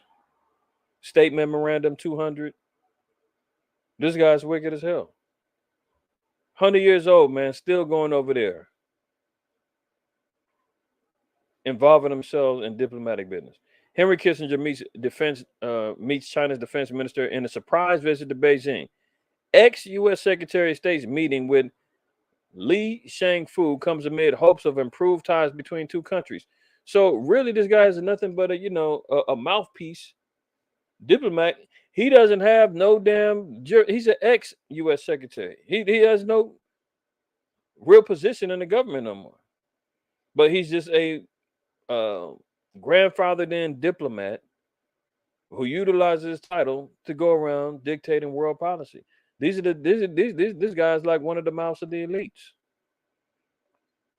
That's why you see him so damn old, still trying to hold on to power. The veteran U.S. diplomat Henry Kissinger has met China's defense minister in Beijing. According to a readout on Tuesday from the Chinese Defense Ministry, Li Shangfu said friendly communication, in quotes, between China and the U.S. had been, quote, destroyed because, quote, some people in the United States did not meet China halfway. Kissinger said he was a, quote, friend of China, according to the readout. So this is Esau, man, and we read in the scriptures, Esau and Edom hanging out, man. This guy's the one. These are the ones that they can trust. He's supposedly saying that they were friends. He's friends with China, and he can take care of it. Neither the United States or China can afford to treat the other as an adversary. If the two countries go to war, it will not lead to any meaningful results for the two peoples. So the fact that he's even talking about war was being discussed between China and America is a stopping point for us to say, oh, that's why you went over, because you're talking about war. It ain't just about, can we send Samsung, alarm clocks over there, and can we still get Toyotas and whatever else? No. And Apple phone, iPhones and iPads, no. They're over there talking about the future of war between between America and China. And he runs over there talking about, look, going to war right now won't benefit anybody. We got to stick to the plan. You guys are jumping the gun. So, 100-year-old decrepit, humpback demon Henry Kissinger is still going on over there talking about what's happening and what shouldn't be happening. Arresting Vladimir Putin in South Africa would be a declaration of war, says Ramaphosa. Remember, the BRICS nations are having their global summit next month. They want to discuss the BRICS economy. They want to discuss breaking away from the dollar. I'm sure they're going to talk about war, issues of war, creating a coalition against America and the nations and all of that other stuff, creating the opposition. And Putin is expected to be there. But remember, he's got a warrant out for his arrest. I mean, where's the warrant at for slow Biden? Where's the I mean, should I even be talking about that? I mean, we already know. We've seen the crimes of the Biden family. But anyway, they know that there's been pressure from the UN and from NATO saying, well, if Putin shows up in Africa, man, you're going to be in violation if you don't arrest him, because we got a warrant out for his arrest. So the South African president, he said, well, look, if you expect me to arrest him, you're talking about war then. Now, remember, here we are dealing with, remember the scriptures even said Egypt was one of the countries that was going to Russia was going to be a guard to, that needed to come up and establish warfare. Now, there's a multitude of African countries that Russia is involved with in colonizing or helping, so-called helping. You can look them up and see all of the different countries. I've looked them up before and showed everybody. But South Africa is one of their allies. So when you talk about Africa, I mean, when we talk about Egypt, you're basically talking about a coalition of nations in Africa, or the powers in Africa. They're all standing behind him. He said, well, look, if you coming to arrest him, man, you talking about we talking about going to war then. And that's next month. Now, I have read a report since then that Putin said he was not going to come. So Putin said, man, you ain't got to do that on my behalf, man. I just won't go. And in today's level of technology, it ain't even, mandatory that he be there, because he can be on a damn Skype or Zoom. And he can, be patched in from there. So I've read a report that said he was not going to attend because of, all of the hype surrounding his warrant. And, look at Ham was ready to jump out the window for him. He said, man, you talking warfare, you coming to get my wife, Zaddy. We're going to arm up. Putin said, no, fall back. I'm just not going to show up. Let me make sure I'm accurate with that.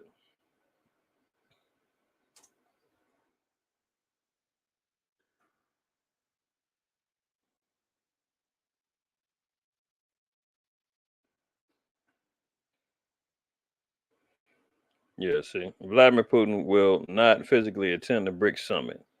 Putin will not attend. Oh, Ramaphosa asked Putin not to attend BRICS summit a month ago, but needed a green light from China.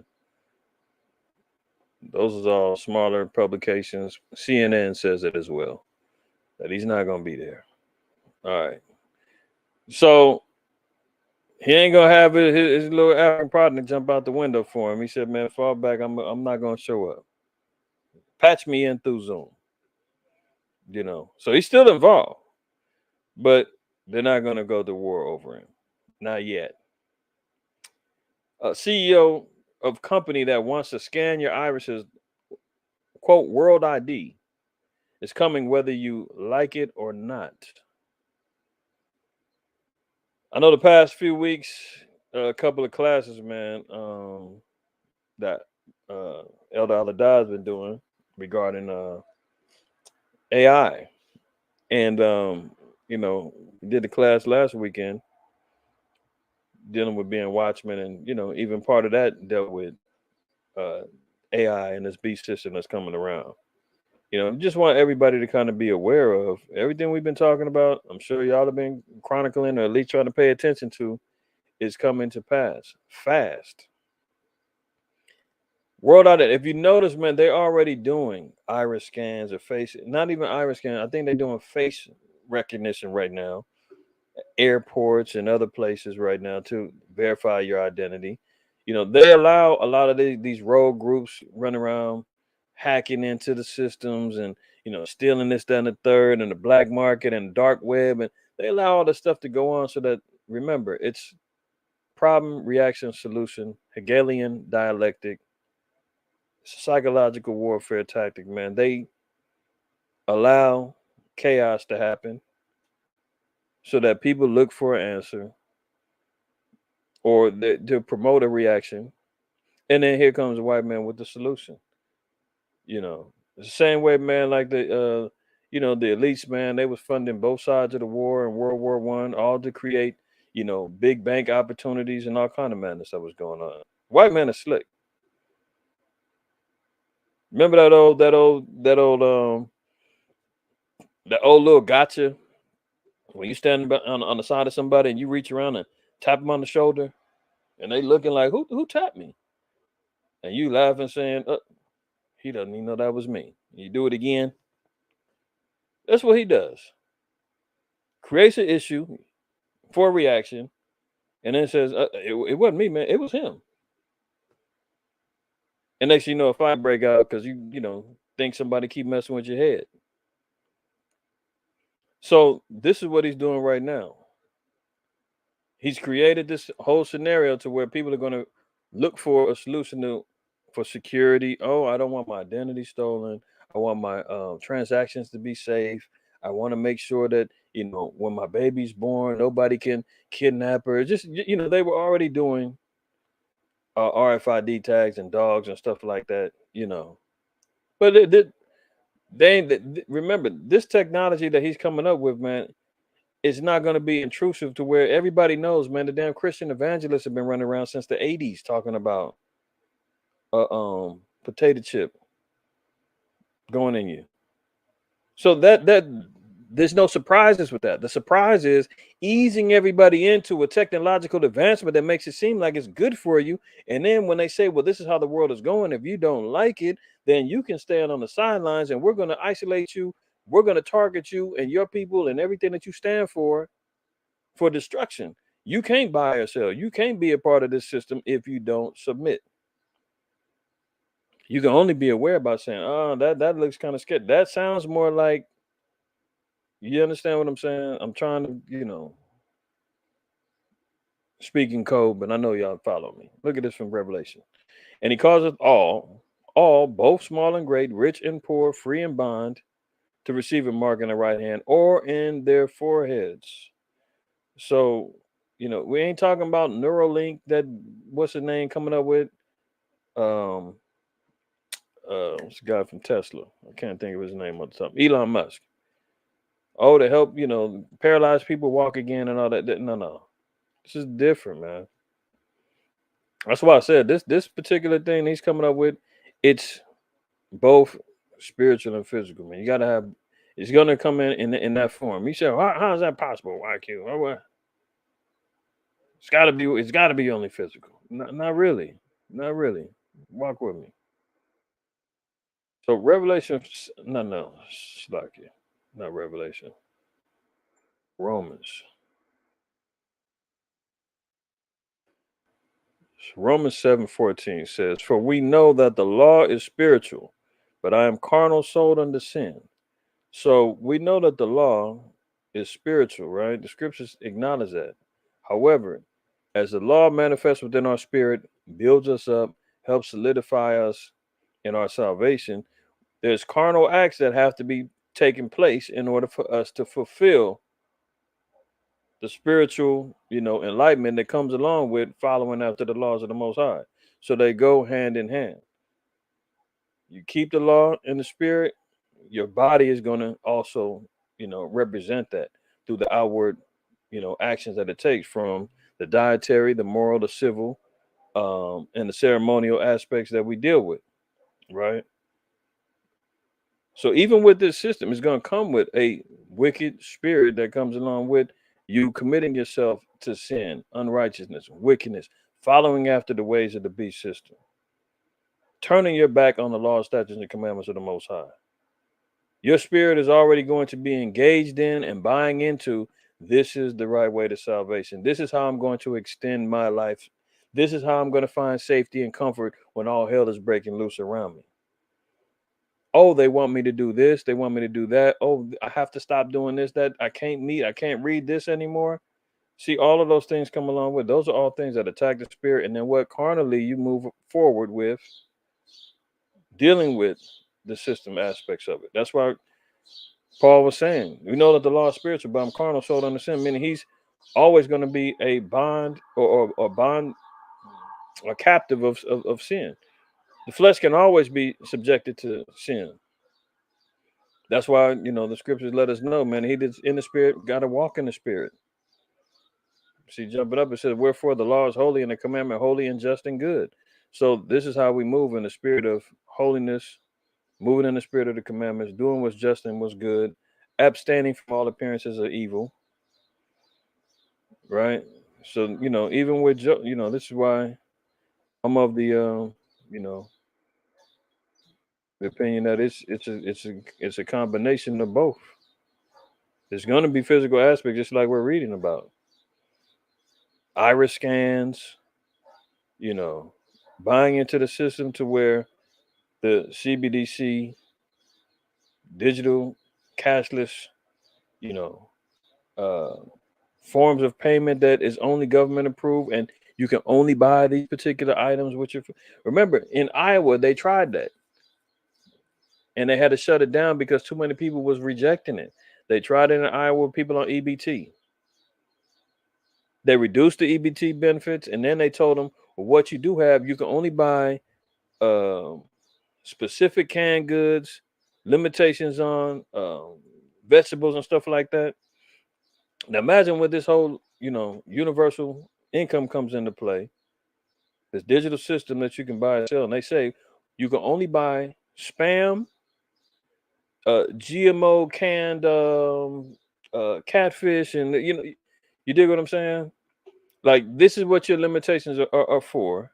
And if you don't spend your money, it will be taken from you. Then they're going to have reports of where you're going, why you got this gas oven, why you still using all those things is banned. You got to move electric. You need to have these smart meters and smart homes that interface with your phone app so that we can monitor your carbon footprint.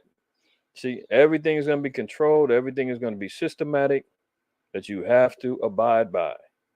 And if you don't have any means of survival outside of what they provide, then you, me, we, whoever resists is going to be in trouble.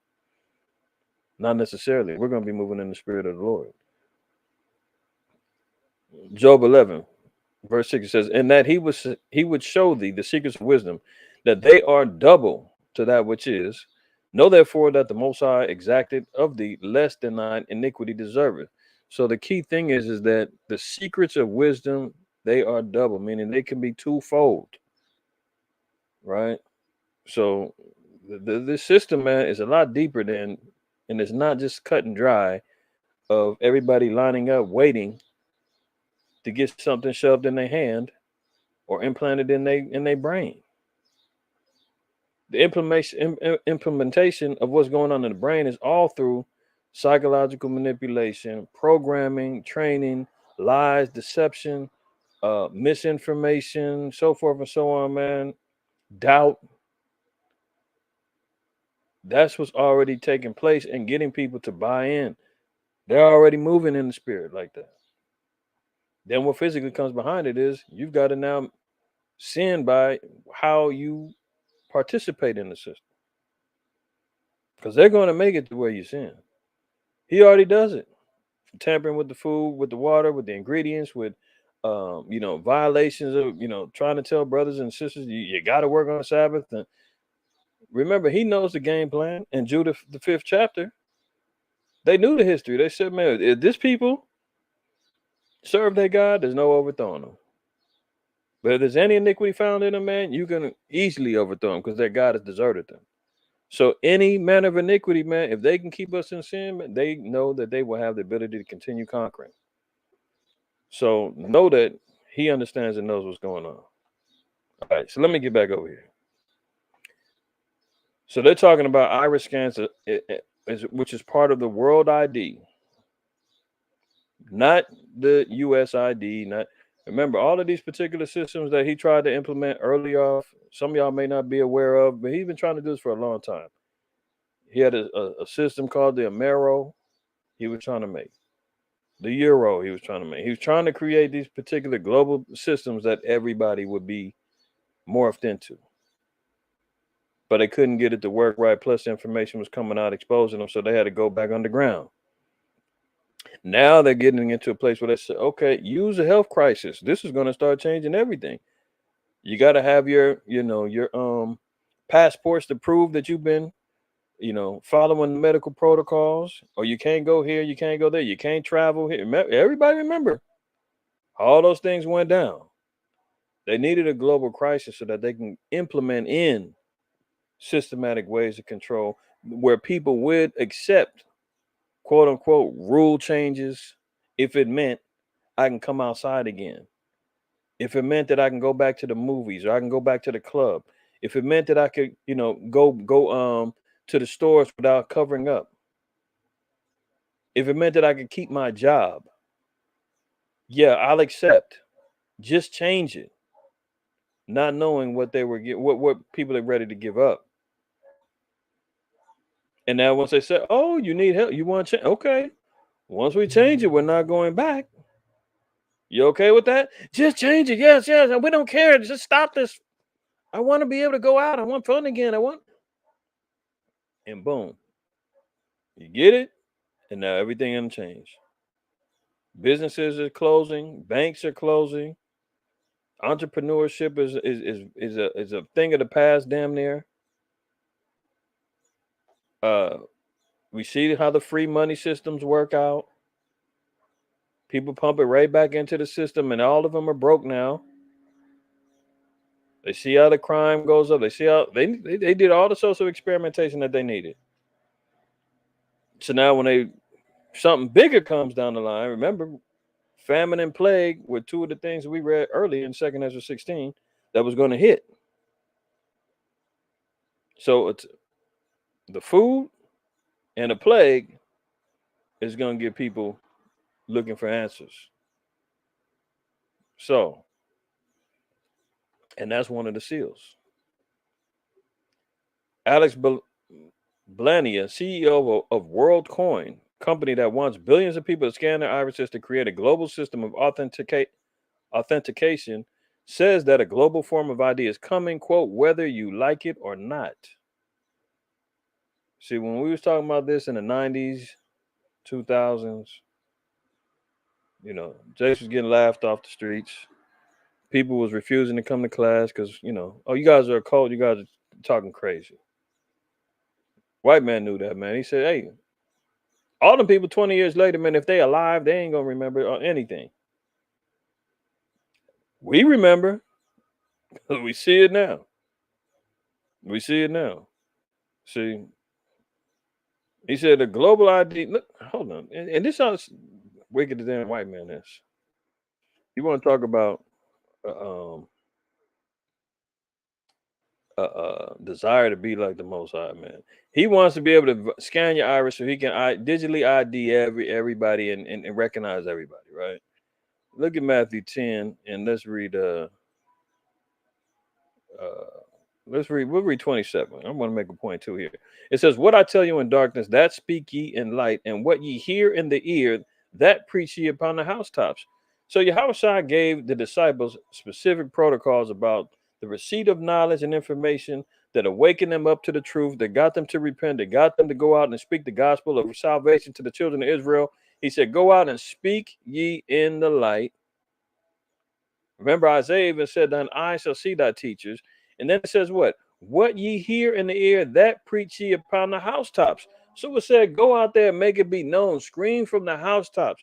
The damn Christians just run around talking about you can get more bees with honey, and you guys are too aggressive, and why are you guys yelling? And look at these guys out there on the streets, they look crazy, while we're sitting in the pulpits with this nice suits on and air conditioned. They ain't following what Yahweh Shai said. He said that we're supposed to be preaching upon the housetops. And knowing that, what did it say? And fear not them which kill the body, but are not able to kill the soul. He's acknowledging repercussions are going to come from those of us who maintain the light and continue doing the work and continue preaching on the housetops, because the word is going to be offensive / seditious to the system, and death threats and everything else is going to come along with it. Imprisonments, all of that. That's why Yahweh Shai had to implement them in the spirit, man. Don't fear them that can kill the body, because they're going to come aggressively and try to trip on us. But he said, don't fear, but are not able to kill the soul, but rather fear him which is able to destroy both soul and body in hell. See, he said, it feared the judgment of the Most High, not the judgment of man. The flesh is the flesh could deteriorate, it be gone. Your soul, your spirit be saved and redeemed and live on. Most High said he can destroy both. So who do we fear? Who do we serve? Right? Continuing on, it says, are not 2 sparrows sold for a farthing? A farthing is damn near like a half a penny. It says, and one of them shall not fall on the ground without your father. So it said nothing goes on without the Most High's approval or awareness, right? Verse 30 is what I really want to see. It says, but the very hairs of your head are all numbered. See how Yahweh Shai said, man, the Most High knows each and every one of us to the details of how many hairs is on our head. Now that's detailed. And Sirach says that his eyes are 10 times brighter than the sun, meaning he sees and witnesses and knows all. Who's trying to be like that? Look who's trying to come along and say, I want to be able to scan your eyes so I know everybody in the world. This is another reason why you see the damn devil of the so-called white man trying to be like the Most High. He wants a global ID of scanning all irises. And he's already got the facial recognition technology. He's already got the ability to track and trace microphones and everybody's phones and homes and, cameras every dang where. And now they say scanning your iris is the next form of technology. This is the next thing coming to your head, where you can't be identified if you don't have something going on with your head. You follow? WorldCoin was co-founded by Sam Altman, who was also the CEO of OpenAI, the company behind the controversial large language model ChatGPT. Oh, isn't everybody so enamored with AI and ChatGPT now? The AI mogul previously stated his hopes for the technology to, quote, break capitalism by enabling the more efficient allocation of resources. See, it's always political. It's always about trying to get you a new realm of freedom. Notice that freedom always comes by the way of the so-called white man. He's the only one that can make us free. He's the only one that can liberate us.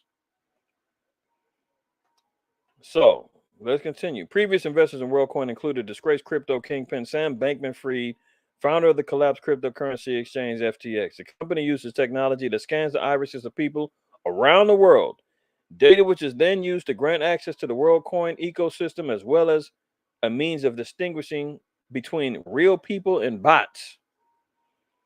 So do you see look what's going on right now with just the Hollywood strikes between the writers and the actors and the big production companies. They're all concerned about what's happening with AI taking over. Are the movies now all going to be based upon CGI and AI technology, where actors are no longer needed? Who's writing the scripts?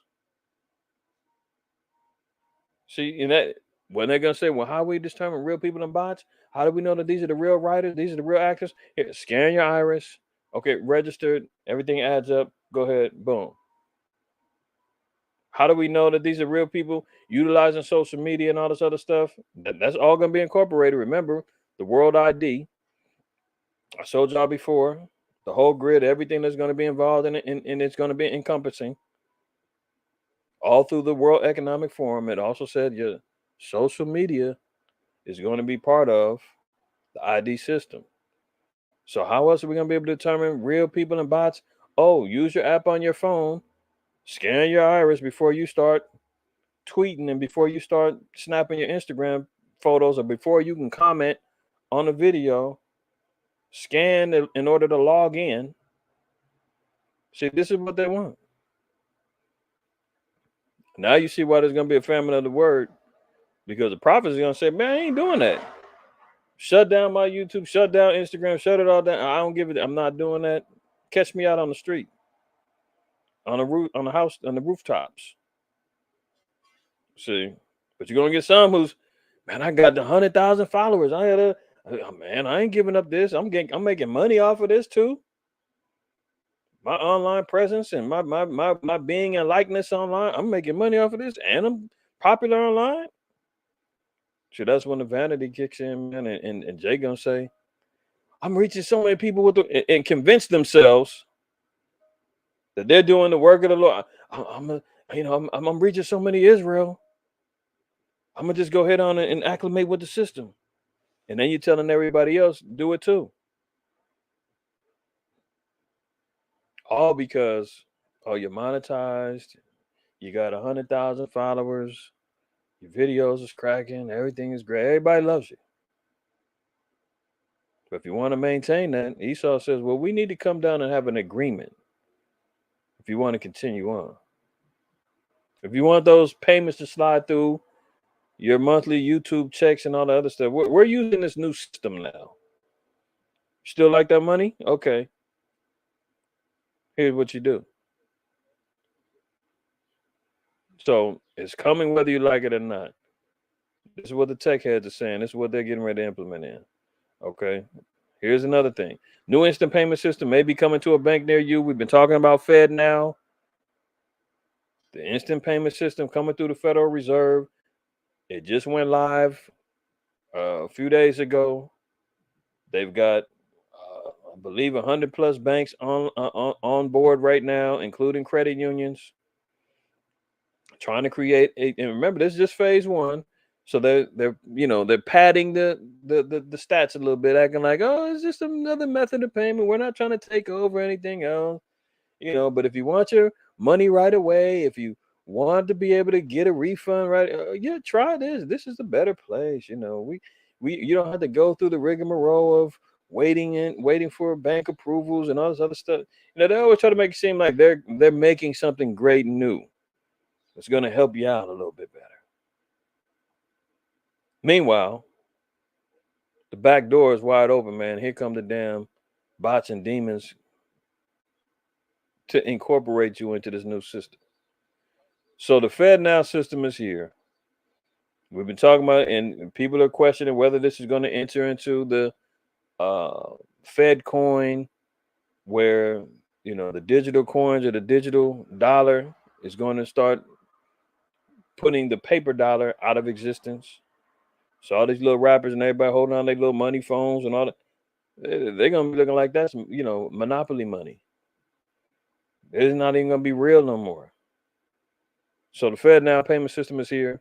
When it comes to getting paid and paid back, most people in businesses want their money back, want their money as quickly as possible. While payment processing at financial institutions has become faster over the years, and some large players already are part of the, quote, real-time payment network, many people still may have to wait at least one business day to have access to 100% of deposits they receive or for payments they make to clear.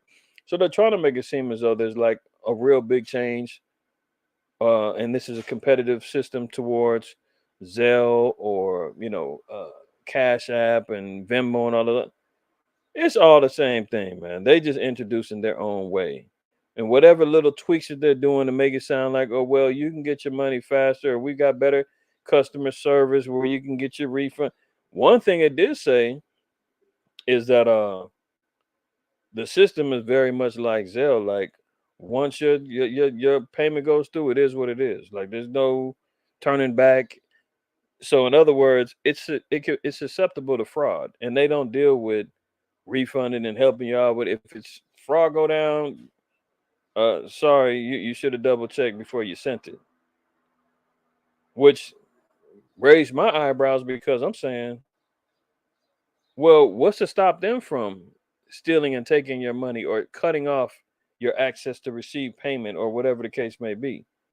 Because if it's open for fraud, the biggest fraud is the damn banks. The biggest fraud is the Fed. Stealing your money and all that other stuff is on the table. Okay. This new system is here though. New system is here. What are you gonna do about it? Stay away from it for now, or if you can utilize it, it's up to you. But you know where it's at. Because again, this is just the beginning. They've got different phases. Look, right here it says on Thursday, the Federal Reserve launched the first phase of an instant payment infrastructure called the FedNow service that promises to make the option of safe real-time payments and much more widely available, whether someone banks at a large or a small U.S. financial institution. Isn't that nice? It's safe, real time, but it's just the first phase. See, it's presented as, oh, it's a nice little safe thing, man. This is cool. And once you're in there, once you commit to it, and once they move on these other banks and the other banks start saying, we're no longer dealing with Venmo. We're not dealing with Cash App anymore. We're only doing Fed now at this bank. Now your access is limited. You have to move with this particular system.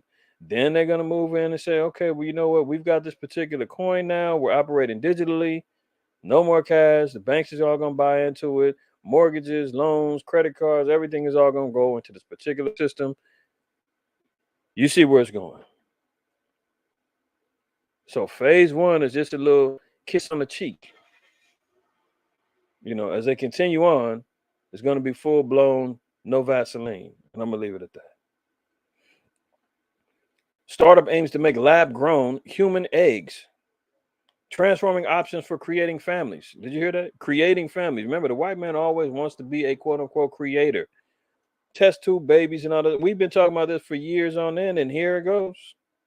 He's finally coming clean. Finally coming clean. We worried about, lab grown meat. He's growing eggs in human embryos, man. Didn't we just read an article a few months ago where they were talking about they were making genetically modified embryos, and they were saying, oh, we're not making embryos. Hold on. It's just we're utilizing the stem cells to create this, that, and the third, but it's coming from a real person. So it's not really, fake clones. So let's not get it to. Now they double back and they're saying, actually, we are creating human grown eggs. You see how the white man lies? The article before said they were not creating embryos in the womb. Now we look down here.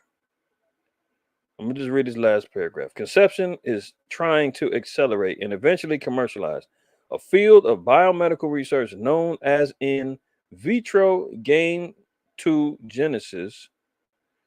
Basically, we're trying to turn a type of stem cell called an induced pluripotent stem cell into a human egg.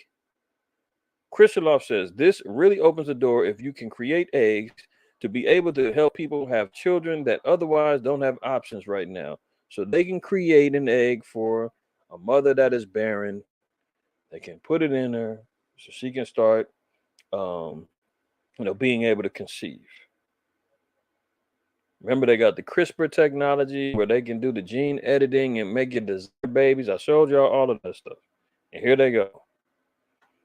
But the white man is not the devil, man. He's your friend. Everything is great. Look at this. Florida schools will teach how slavery brought personal benefit to black people. Anybody, I'm going to keep it anonymous, but Florida is, good Lord, man. We think California is bad, New York is bad, Chicago is bad. Florida is on another level when it comes down to political. I mean, brothers saying you can't pass out literature out there. Now it's becoming against the law, felony. I don't know if it's felony. Could be misdemeanor. I don't want to be wrong. Okay, correct me if I'm wrong. I forgot the penalty. But can't pass out, quote unquote religious based literature. They were Ron DeSantis and his cronies was heavy on the fight against critical race theory being taught out there. So they didn't want the histories or proper histories of Esau and his evils being taught in the school systems. Now they're saying, hey, you niggas actually benefited from slavery, man. It was a good thing that we, whipped, beat, hung, lynched, raped. It was a good thing that we had you out there in them fields for 16 hours a day, man, getting scraped up by the thorns on the cotton fields. It was a good thing, man, that we, malnourished you. It was a good thing, man, that we had you buck breaking you. Man, it wasn't it great that we was allowing you to interbreed and built up them strong young bucks? Wasn't it great that we was able to separate your families, selling your son down to Louisiana, your daughter went to Alabama? Oh, your mother, she went on down to Georgia. Wasn't that great?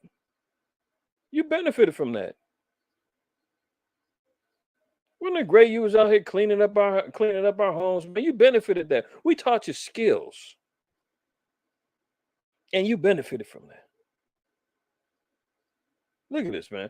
Middle school students in Florida will soon be taught that slavery gave black people as a quote, black people, I can't even read this right, man. Slavery gave black people a quote personal benefit because they quote developed skills. Now this is being okayed by Ron DeSantis, who is a presidential elect candidate. This guy's trying to be the president, and he's second to Trump right now. And I think it's some Elamite who's creeping on is on his heels right now. See, look at it. After the Florida Board of Education approved new standards for African American history on Wednesday, high school students will be taught an equally distorted message that the deadly white mob attack against black residents of Ocoee, Florida in 1920 included acts of violence perpetrated against and by African Americans. Did you hear that?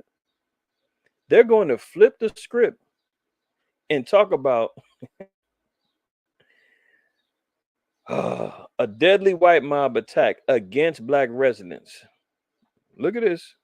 In 1920, it says the acts of violence were perpetrated against and by African Americans. So they're going to say that the rioting that Jakes did, if we looked at not as victimization or because of victimization, it was just Jakes acting out, damn near. And later in the article, they quoted about the riots in different riots in Florida, including Rosewood, a couple other ones. I think they named about 5 different riots, and they were blaming black people for rioting, saying that that's going to be part of the curriculum. The white man is a dang devil, man. I'm trying to tell you, our people just don't get it, man. Don't get it. This guy's the same guy that said, man, he doesn't want the truth about slavery and stuff like that. Evils of the white, he don't want that exposed. Wisdom of Solomon 2. Let's drop. Let me read this real quick. For the ungodly said, reasoning with themselves, but not all right. Our life is short and tedious, and in the death of a man there is no remedy. Neither was there any man known to have returned from the grave. So this is the mind frame of the unholy, right? This is the wicked. This is what's on his mind. Let's drop down, read verse 10. It says, let us oppress the poor righteous man. Let us not spare the widow, nor reverence the ancient gray hairs of the age. So remember, even the curse said he's not going to spare the young or the old. A nation from afar whose tongue thou shalt not understand. He's going to come over here conquering and destroying. This is the unholy. What comes with him? He said he's going to oppress the poor righteous man. Let us not spare the widow, nor reverence the ancient gray hairs of the age. Let our strength be the law of justice. See, while he's got control of the earth, he's going to provide what's justice and what isn't, what's okay, what's not. He's going to outlaw when he's dealing with education. He's going to say, we're not going to talk about this critical race theory stuff. We're not going to expose and talk about our real evils. That's racist. That's woke. We're anti-woke. But we're going to say, we had you niggas in slavery. You benefited from it. We taught you great life skills. As a matter of fact, we're not going to call you slaves. We're going to say you were migrants. How about that? Changing history all the time, man. And he's doing it in real time. We talk about it in ancient times past, trying to discover our histories and our pathways to seeing and understanding our ancient ancestry. And now we're seeing, oh, he changed this, he changed that, he lied about this, he changed the color of that. This is real-time history being changed in front of our faces, man. So it only stands to reason, our case being, that he has lied about our histories and our past in previous times, and he continues to do it right now. Verse 11, let our strength be the law of justice. So while he's in control, he's going to control what's justice and what isn't. For that which is feeble is found to be nothing worth. Therefore, let us lie in wait for the righteous, because he is not for our turn, and he is clean contrary to our doings. I mean, our people, man, we're supposed to be clean according to the doings of the so-called white man and the heathen. So because of that, because of Deuteronomy 4 says the law is going to be the wisdom and knowledge in the side, they're going to say this is wise and understanding people, paraphrasing. Because we've got a spirit and a system that's built within us, that's godly in nature, that we've turned from, but it's innately godly in nature, goes against everything they stand for, man. So they hate that. So it says what? They let us lie in wait for the righteous, because he is not for our turn, and he is clean contrary to our doings. He upbraideth us with our offending the law, and objected to our infamy, the transgressions of our education. Objective to the infamy of the transgressions of their education. This is why they're going to try to shut me up and anybody else who stands up against all of this foolishness, man. This is standing up against the beast system, because this is the type of stuff they're going to put in there. Oh, you don't like it? This is why our people should be taking their kids out the school systems immediately and incorporating homeschools, man, and making sure that you're leading and guiding and raising your kids right. Remember, just with this whole little health crisis went down, when the kids was at home, man, parents couldn't wait to get the kids back out the door. This is tough. I don't like having to teach and raise my kid. I want them out the house. When are they gonna open up schools again? As soon as they get something poked in their arm, oh shoot, Johnny Leroy, come up. You getting poked in the arm. You going back to school. I can't take. And you wear the mask and everything. Go back out there. So they can get taught more lies. They can get oppressed even more. See, that's submitting to the system, as opposed to breaking away from the system. See, coming out of her, my people, and saying, hell no. This is what they teach my kids now? This is what they're going to say? Nope. While I'm still able to homeschool, while I can still gear them up and get them educated correctly, let me go ahead on and make this power move. Whatever it means, man. Wife got to quit the job. She got to take a part-time job in order to, teach him. And we got to take a hit financially until it's right. So be it. That's what I had to do. Until it was right. Because our job is to object to the infamy of the transgressions of this education that's going on out there, man. Continuing on, it says, he professes to have the knowledge of the Most High and calleth himself the child of the Lord. He was made to reprove our thoughts. See, this is what the holy, the righteous, is supposed to do to the unholy. He's saying, oh, he's professing out the knowledge of God. Oh, them Israelites say they got the knowledge of God, man. They're nothing but a cult. They're a hate group. You don't listen to them. Listen to me. I'm your friend. They calling themselves the children of the Lord. They're saying that they're the Israelites. They were made to reprove our thoughts, meaning to correct the thoughts of the unholy. That's what our job is to do. He is grievous unto us even to behold, for his life is not like other men's. His ways are of another fashion. We are esteemed of him as counterfeits. He abstained from our ways as from filthiness. He pronounced the end of the just to be blessed, and maketh his boast that the Most High is his Father. That's what we do. That's what we stand on, man. Calling out the fakes and the counterfeiters, abstaining from the ways of unrighteousness. See, that's what we're supposed to be doing. And you see the white man in real time, man, out here trying to change history, man. He's gonna say that we should be thanking him. We should be kissing his butt because he put our forefathers in slavery, man.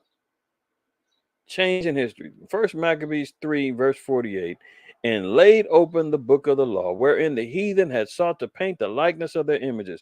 Here he goes again, moving in the spirit of the Greeks, wanting to change history. Wanting to change history. The devil, man. Look at this. I'm going to play this video real quick. And you can just see. It's mysteriously disappeared from the city's maps. And tonight, the Hillsborough NAACP hopes to get answers from the city about why Zion Cemetery was ever paved over in the first place. Very interesting. The name of the cemetery, Zion Cemetery, man. Clearwater, Florida. So while he's talking about how we benefited from slavery, in his own state, they've got hundreds of graves that's been built over by staffing firms, staffing agencies, a housing project, where the deaths and the memorials of the members of this church and other and their families have been desecrated and built upon and forgotten about. Tonight, a news alert out of Pinellas County. Just hours ago, leaders confirmed hundreds of graves from a destroyed African-American cemetery lie below this Clearwater business. 10 Investigates Emerald Morrow has been tracking this process for nearly 3 years and was the first to break the story tonight. Emerald, at first, they estimated there were dozens of graves. Now they're talking more than 3 times that. For years, archaeologists, they have been trying to figure out exactly how many graves are here on the property at Frank Crum, and they are closer than ever now to having those answers. And they confirmed to us today that there are at least 328 graves, not just here on the property, but also extending out to Missouri Avenue. Did you hear that?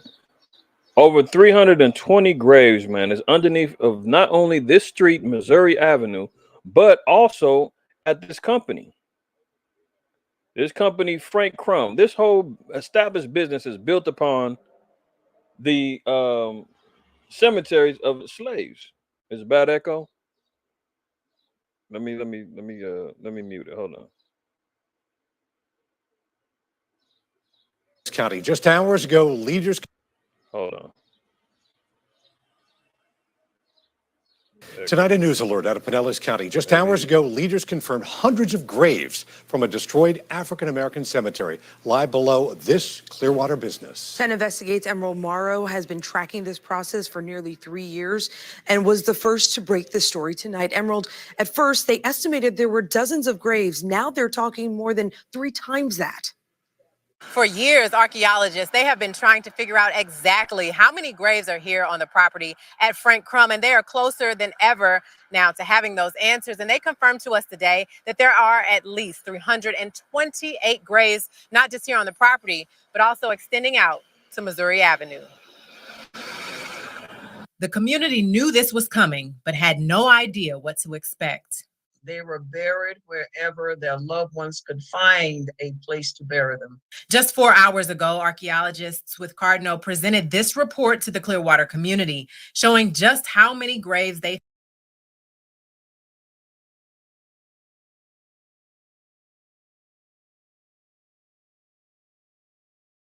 found from. All right, I had to mute myself so you can hear the video clearly. But anyway, you see there, Clearwater, Florida, man. In Florida, St. Matthew's Baptist Church Cemetery, dealing with graves of so-called black folks, man, being built and desecrated with Missouri Avenue, a street, and a business, parking lot, and the whole nine, man, buried underneath these people. And Florida's supposed to say, man, they all benefited. What's the problem? Here they are trying to bury the dead man and lose and forget about the identities and the memories of these people. And they're saying, what's wrong with that? What's wrong with that? Along Missouri Avenue. You understand? This is the type of hidden histories that they're trying to do. We're not going to go there for time's sake, but Sirach, the 44th chapter, talks about famous and renowned men, you know, and some of which aren't remembered anymore. So when we're talking about, you know, especially when it comes down to Egyptologists and Pan-Africans and, you know, atheists and all that, oh, where's the bodies? Where's Moses? Where's Abraham? Nobody, they didn't exist.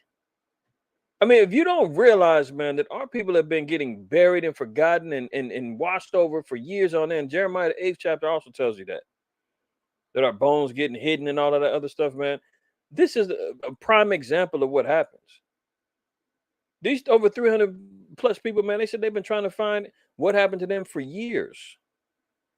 And they just got archaeologists on the case 3 years ago and realized that their graves is underneath the damn streets and businesses and projects.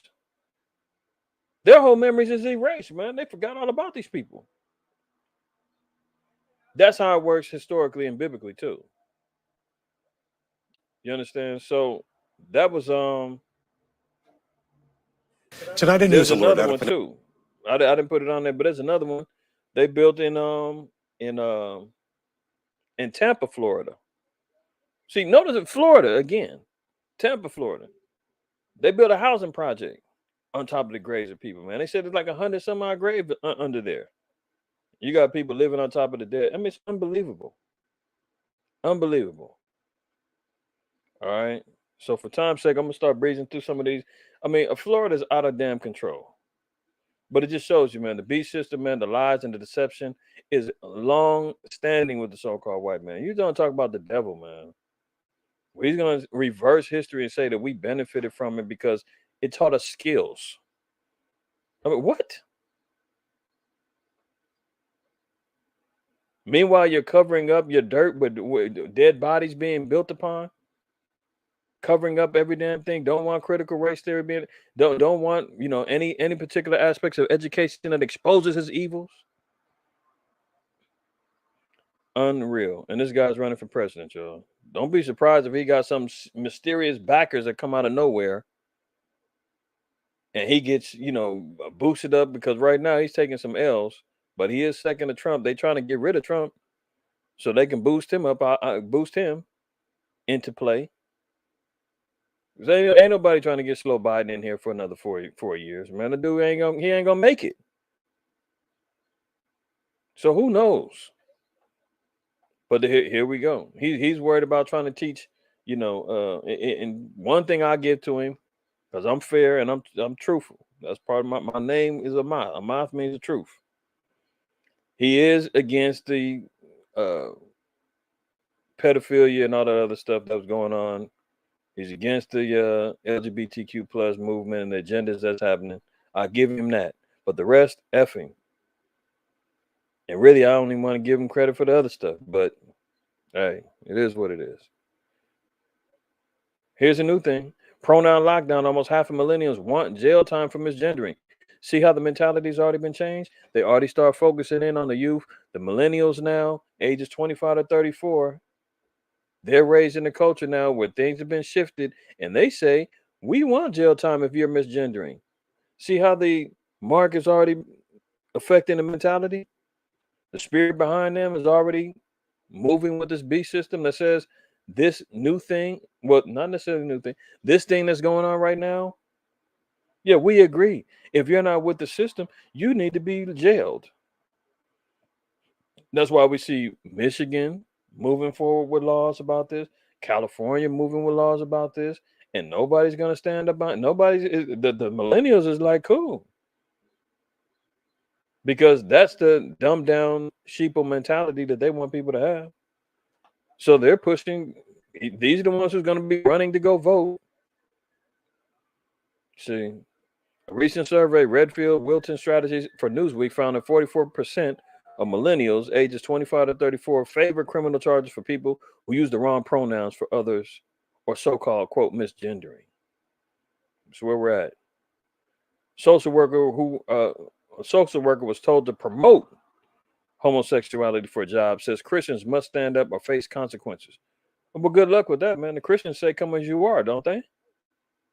How many of them out there really, protesting and standing firm? You got a few out there. I'll give them that. There's a few, but not many. They're not frontlining it because they don't want that 501c3 to get snatched up. So a Christian social worker who's taking legal action after having a job offer withdrawn because he refused to, quote, embrace and promote homosexuality says it's imperative for other Christians to stand up for their beliefs or they will face hostility in the workplace. He's a social worker, right? Now here's the thing I want to drop down to. In 2019, Ngole won a landmark free speech case against his university after they kicked him out of a social work program because he had quoted the Bible in comments about homosexuality on his Facebook account. He was surprised again to find these comments getting him in trouble after he applied to a job with the NHS and the recruiting organization discovered his, quote, very strong views on homosexuality and marriage. Did you hear that? They are tracking. This is why they, get everybody sucked into the social media accounts. And Jake says, brothers going hard. Everybody, promoting DSTM, Facebook posts, Instagram, so forth. When the laws start changing and people losing their job, this is how they're going to filter in and see, well, what are you about? I've seen an article years ago, man, a brother got turned away from a job because he refused to give his password to his potential job. He didn't get the job. Part of the interview process is they tried to go on his social media account, and it was private. And they said, well, can you unblock it or give us the password so that we can access your social media account because we'd like to see more about your background. And he was like, no, that's an invasion of privacy. I'm not going to unlock, change my settings or give you my password so that you can access my social media account. And they didn't give him the job. Same thing here. This brother went for a job. They went on his Facebook account to see what he's posting. What is he up to? Because he quoted the Bible, and the Bible stands regarding homosexuality, he didn't get the job. And they said he got kicked out of a damn social work program at school because he was, made posts on Facebook. But he won the free speech case. That was just in school, right? But now dealing with a job, the job goes back and says, well, this is a post from 3 years ago. And they still said, we're not going to hire you because we don't like your stance on, we don't like the fact that you believe in the Bible and its stance on homosexuality. I mean, this is where we're headed, y'all. Janet Yellen consumes psychedelic mushrooms in China, says a report. I mean, you wonder why, America's all jacked up, man. They got weed, coke, and now the Treasury Secretary, she's in charge of the budget and the money. She getting high on mushrooms. 76-year-old man, high on psychedelics. And she's supposed to tell you tell America about its money. And she's out here getting high in China, eating shrooms. This is unbelievable, man. Weed, coke, and shrooms, all coming out the White House. And this old 76-year-old old bat, she getting high, according to reports. That's America for you, man. Chinese Communist Party is rewriting the Bible. I mean, look at this, man. They just get right to the point for time's sake, man. They use John 8, where the woman that was caught in adultery, where Christ told her, go and sin no more. They said they changed the words that Christ picked up a stone and started stoning her to death because they stand on the law regarding adultery, right? But either way, they're rewriting the Bible. Very similar to what we covered last week, Peter entering their own Bible using AI to say that, the sacrifice that took place of the lamb instead of Isaac. They said, they befriended the lamb and, hung out and became friends or whatever the heck they were talking about. I mean, this is the blasphemy that's happening with the word of the Lord, man. They got the gay Bible. They got, all these different, all these various versions. Now the Chinese is coming in here, creating their own Bible. This is why I quoted here, Psalm 60 and 8. It says, Moab is my washpot. Over Edom will I cast out my shoe. Philistia, triumph thou because of me. When you look at the washpot, just look at a metaphor of, when they talk about somebody stirring up the pot or the pot being used to bubble up stuff. This is why China is always involved in many of the things that's happening as far as judgment is concerned. China's involvement is because the Most High said that's his washpot. That's how he gets things cooking and cracking and stirring it up. China's always stirring some madness, man. Hanging close with his buddy, the so-called white man, and eat him. So the Chinese Communist Party, they're rewriting the Bible. Here they go being the washpot, stirring stuff up, making things hot, bubbling up. Let alone with that, the wars, the economy, everything else is going on amongst them. The wickedness that they involve themselves in. This is why the Most High called them a washpot. All right. San Francisco Walgreens is now resorts to chaining freezers to stop shoplifters in crime-riddled cities swiping pizza and ice cream 20 times a day as another branch completely boards up its windows. Hey, well, you get what you pay for, man. They got San Francisco's completely collapsed, right? And now, what are they doing? They allow all the stuff to go down because what are they going to try to implement in? Oh, well, you guys want things in order? Well, we're going to have to lock down. We're going to have to, clean up these streets.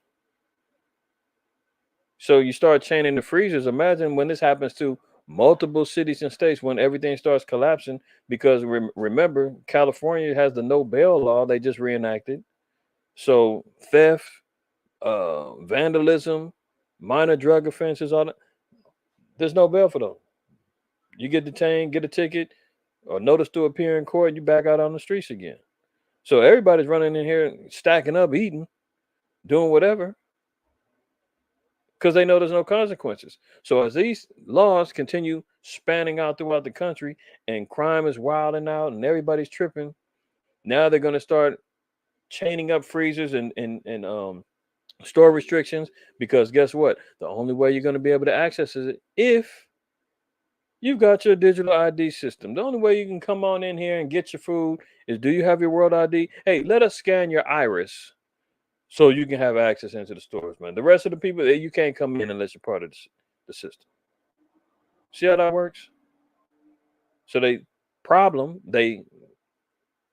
switch the bail laws. They let people run wild in the streets, tear up stuff, everything else, reduce the penalties, feed them with drugs and guns and everything else, man. Collapse the whole damn system, and then come back with a whole new resurrected system to, quote, build back better. Remember that slow Biden? This is another way how they'll have famine kick in. Chaining up freezers, restricted access, bulletproof glass on every damn thing, and the only way you can access it if you're part of the system. Texas troopers are told to push children into the Rio Grande and deny water to immigrants. Records are saying, see what's happening to our people out there down at the border, trying to come across. They telling everybody, oh, Title 48, come on in before it's all too late. Slow Biden loves you. Kamala Harris loves you, even though she's been down there maybe one time throughout this whole tenure. Oh, America loves you. Come on over. Really? As here they say, we're getting reports that Texas troopers are told to push the children into the river so they can drown, and they've got pregnant women and migrants being denied water, trying to kill them through dehydration. See, officers working for Governor Greg Abbott's border security initiative have been ordered to push small children and nursing babies back into the River Grande, and have been told not to give water to asylum seekers even in extreme heat, according to an email from the Department of Public Safety trooper who described the actions as, quote, inhumane. The July 3rd account reviewed by Hearst newspapers discloses several previously unreported incidents the trooper witnessed in Eagle Pass, where the state of Texas has strung miles of razor wire and deployed a wall of bayous in the Rio Grande. I mean, you talk about the devil, man. There you have it. Show no favor to the young or to the old. Female recruiters consider resigning after being forced to shower with trans women in full male genitalia. Hey, what's wrong with that? This is what you wanted. You wanted to be all you can be. You want to pledge your allegiance to the flag.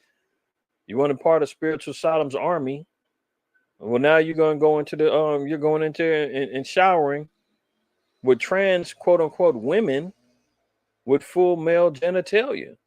So dudes out there with their rod out showering with you, just because he says he's a female and he's trans, and you got to love it. Come on, honey. What are you complaining for?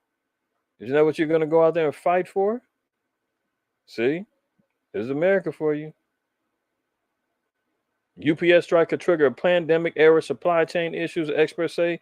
So UPS is threatening striking. That could affect supply chains. That could affect the economy. That could affect the incoming famines and things of that nature. So, I'm kind of breezing through these because time is of the essence right now. But at the same time, many of y'all may have already known this, but keep your eye on what's happening with these delivery strikes. Because when the supply chain start breaking down, that means access to particular goods is not going to happen. Things that you're ordering and that you need may not make it there. So UPS is getting ready to go on strike. And now they're talking about supply chain issues. And we've seen what happened when we weren't able to get access to certain supplies during the pandemic. Made life a lot harder. Now, isn't this the pot calling the kettle black, man? All praises to the Most High. Unfortunately, some people who are in need of these particular medicines are going to suffer. But the irony that a tornado damages a Pfizer plant in North Carolina will likely lead to long-term shortages of medicine. So not only are we talking about supply chains of goods and services, now the Most High done hit, of all places, a Pfizer pharmaceutical plant. And we all know the great work that Pfizer did to help stop the pandemic.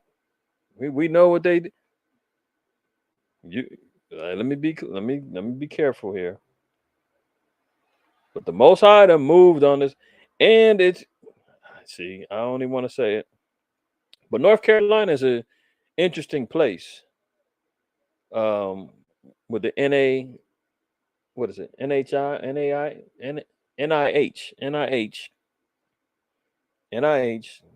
at the NIH. Look at Fauci. Look at Obama. Look at research that was being done. I'm gonna leave it there. But ironically, Pfizer gets hit with a tornado.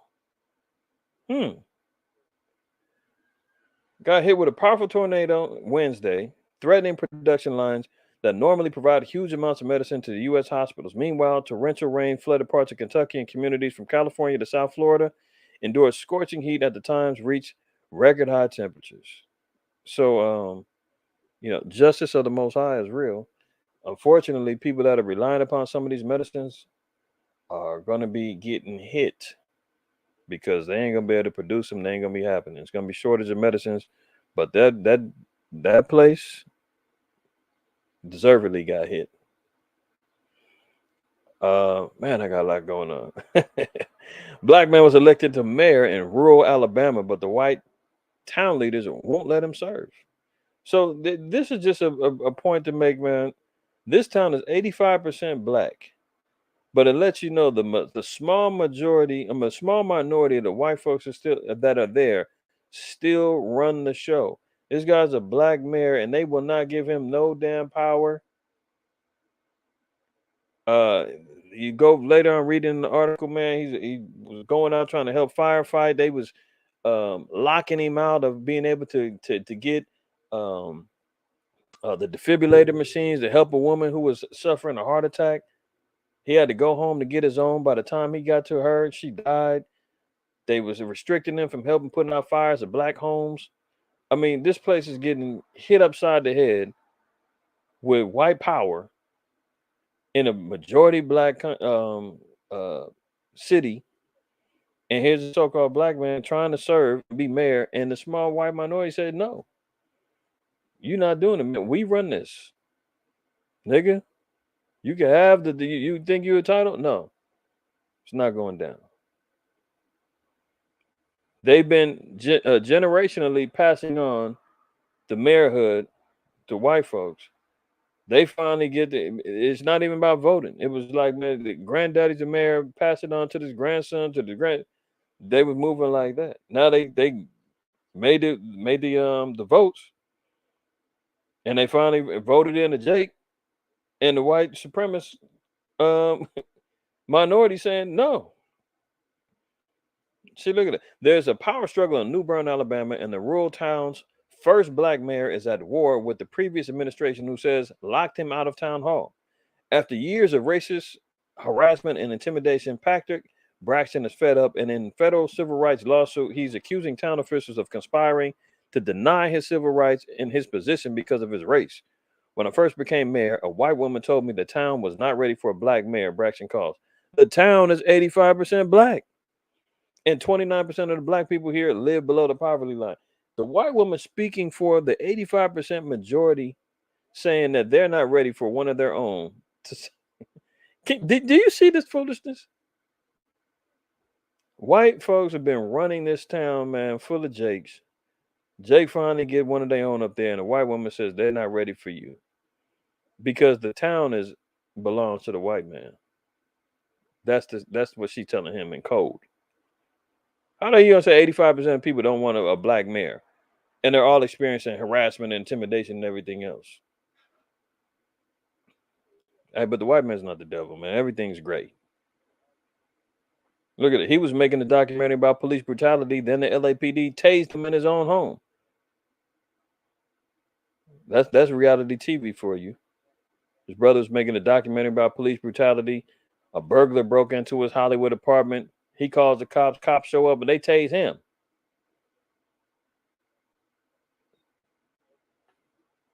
Unreal.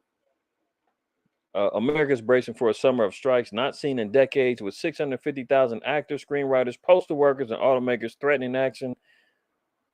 So remember 2 Ezra 9, which says uproars of the people is going to be a sign of the end of the world. They're talking about these type of strikes and uprisings amongst people, man. Strikes hasn't happened in decades. Over 500,000 people are set to strike, from UPS to screenwriters. Slow Biden's dirty dollars. Whistleblower claimed that Joe and Hunter Biden were bribed with $5 million each by a corrupt Ukrainian oligarch, is corroborated in part by the FBI. So part of this information is coming clean. FBI saying, yeah, they got paid off. Hey, but who's going to stop this old demon man from serving? Is anybody going to impeach him? No. Because America stands on wickedness. Evil's being multiplied in the earth anytime they sitting in office. It's just par for the course. Par for the course, man. You can smoke weed, snort coke, chew mushrooms up, man. Everything is great. Listen, you just seen they close the case about who had coke in the White House, right? Why? I just seen the other day, the police raided a house in Vegas trying to still find Tupac's killer 20 plus odd years later. How are they still trying to try to find who killed Tupac? But after 7 days, they didn't gave up about who had drugs in the White House. Does that make sense? 26 years they claim they still trying to find who killed Pac. They find coke in the White House, and after 7 days they say we can't find who did it. We're going to close this up. Nothing to see here. That's corruption at its finest. Look, Hunter's lawyer is seen hitting a bong on balcony of his LA home during a visit from first son on same day Congress heard how his then VP father Joe received a $10 million foreign bribe. So they're talking about just before his pops got caught up, both of them getting bribes upwards of $10 million from foreign diplomats from Ukraine to China. He just got a slap on the wrist for having a weapon. A drug addict is not supposed to have a weapon. He got slapped on the wrist with this, and he got hit with the tax evasions. Slap on the wrist, no problems there. I showed y'all the video last week, him geeking out on the balcony, looking crazy. And now look at his lawyer. His lawyer's sucking down that glass pipe. The picture says 1,000 words, man. I ain't got to say nothing else. Just look at his lawyer. This is who he hangs with. This is who he entrusts to defend his case. They all getting high. They all getting high. And then you wonder, is America on his way up or way down, man? They're all getting high. The damn lawyers sucking on the glass. you know the rest. It's a 5-letter word. Fill it in. Quoted by Wesley Snipes out of New Jack City. The lawyer's getting high. Jenna yelling. Treasury Secretary, she getting high on mushrooms, man. They don't care who's snorting coke in the White House. They too busy saying they trying to hunt down Tupac's killer, and we know that's bogus. Unbelievable what's going on in the world, y'all. I'm gonna close it out there, man. All praise, honor, and glory to the Most High. IQAhmath, man. Hopefully everybody's well, man. Follow up with us, man. Close the Sabbath, man. We're gonna deal with Deuteronomy 23, the 7th chapter, man. Not to abhor Edomite, man. I'm declaring peace. We gotta leave him alone, man. The white man is our brother. We're not to abhor him, man. The Christians have figured it out. We've been all wrong about this. So if you want right understanding about it, tune in 4 o'clock. I'll be back. We're going to deal with Deuteronomy 23 and 7, man. We're going to get the truth about that verse. All right. It's a requested lesson. So we're going to deal with it. Deal with it in the spirit of truth, righteousness, and faith. I'm going to close out there, man. All praise, honor, and glory to the Most High, IQAhmath, man. Always fear the Most High. Keep the commandments. Don't shoot the messenger. Make sure you wipe your feet on your way out. And then when you come on back, man, wipe your feet again. All right? Let's do it. All right? Shalom to the family.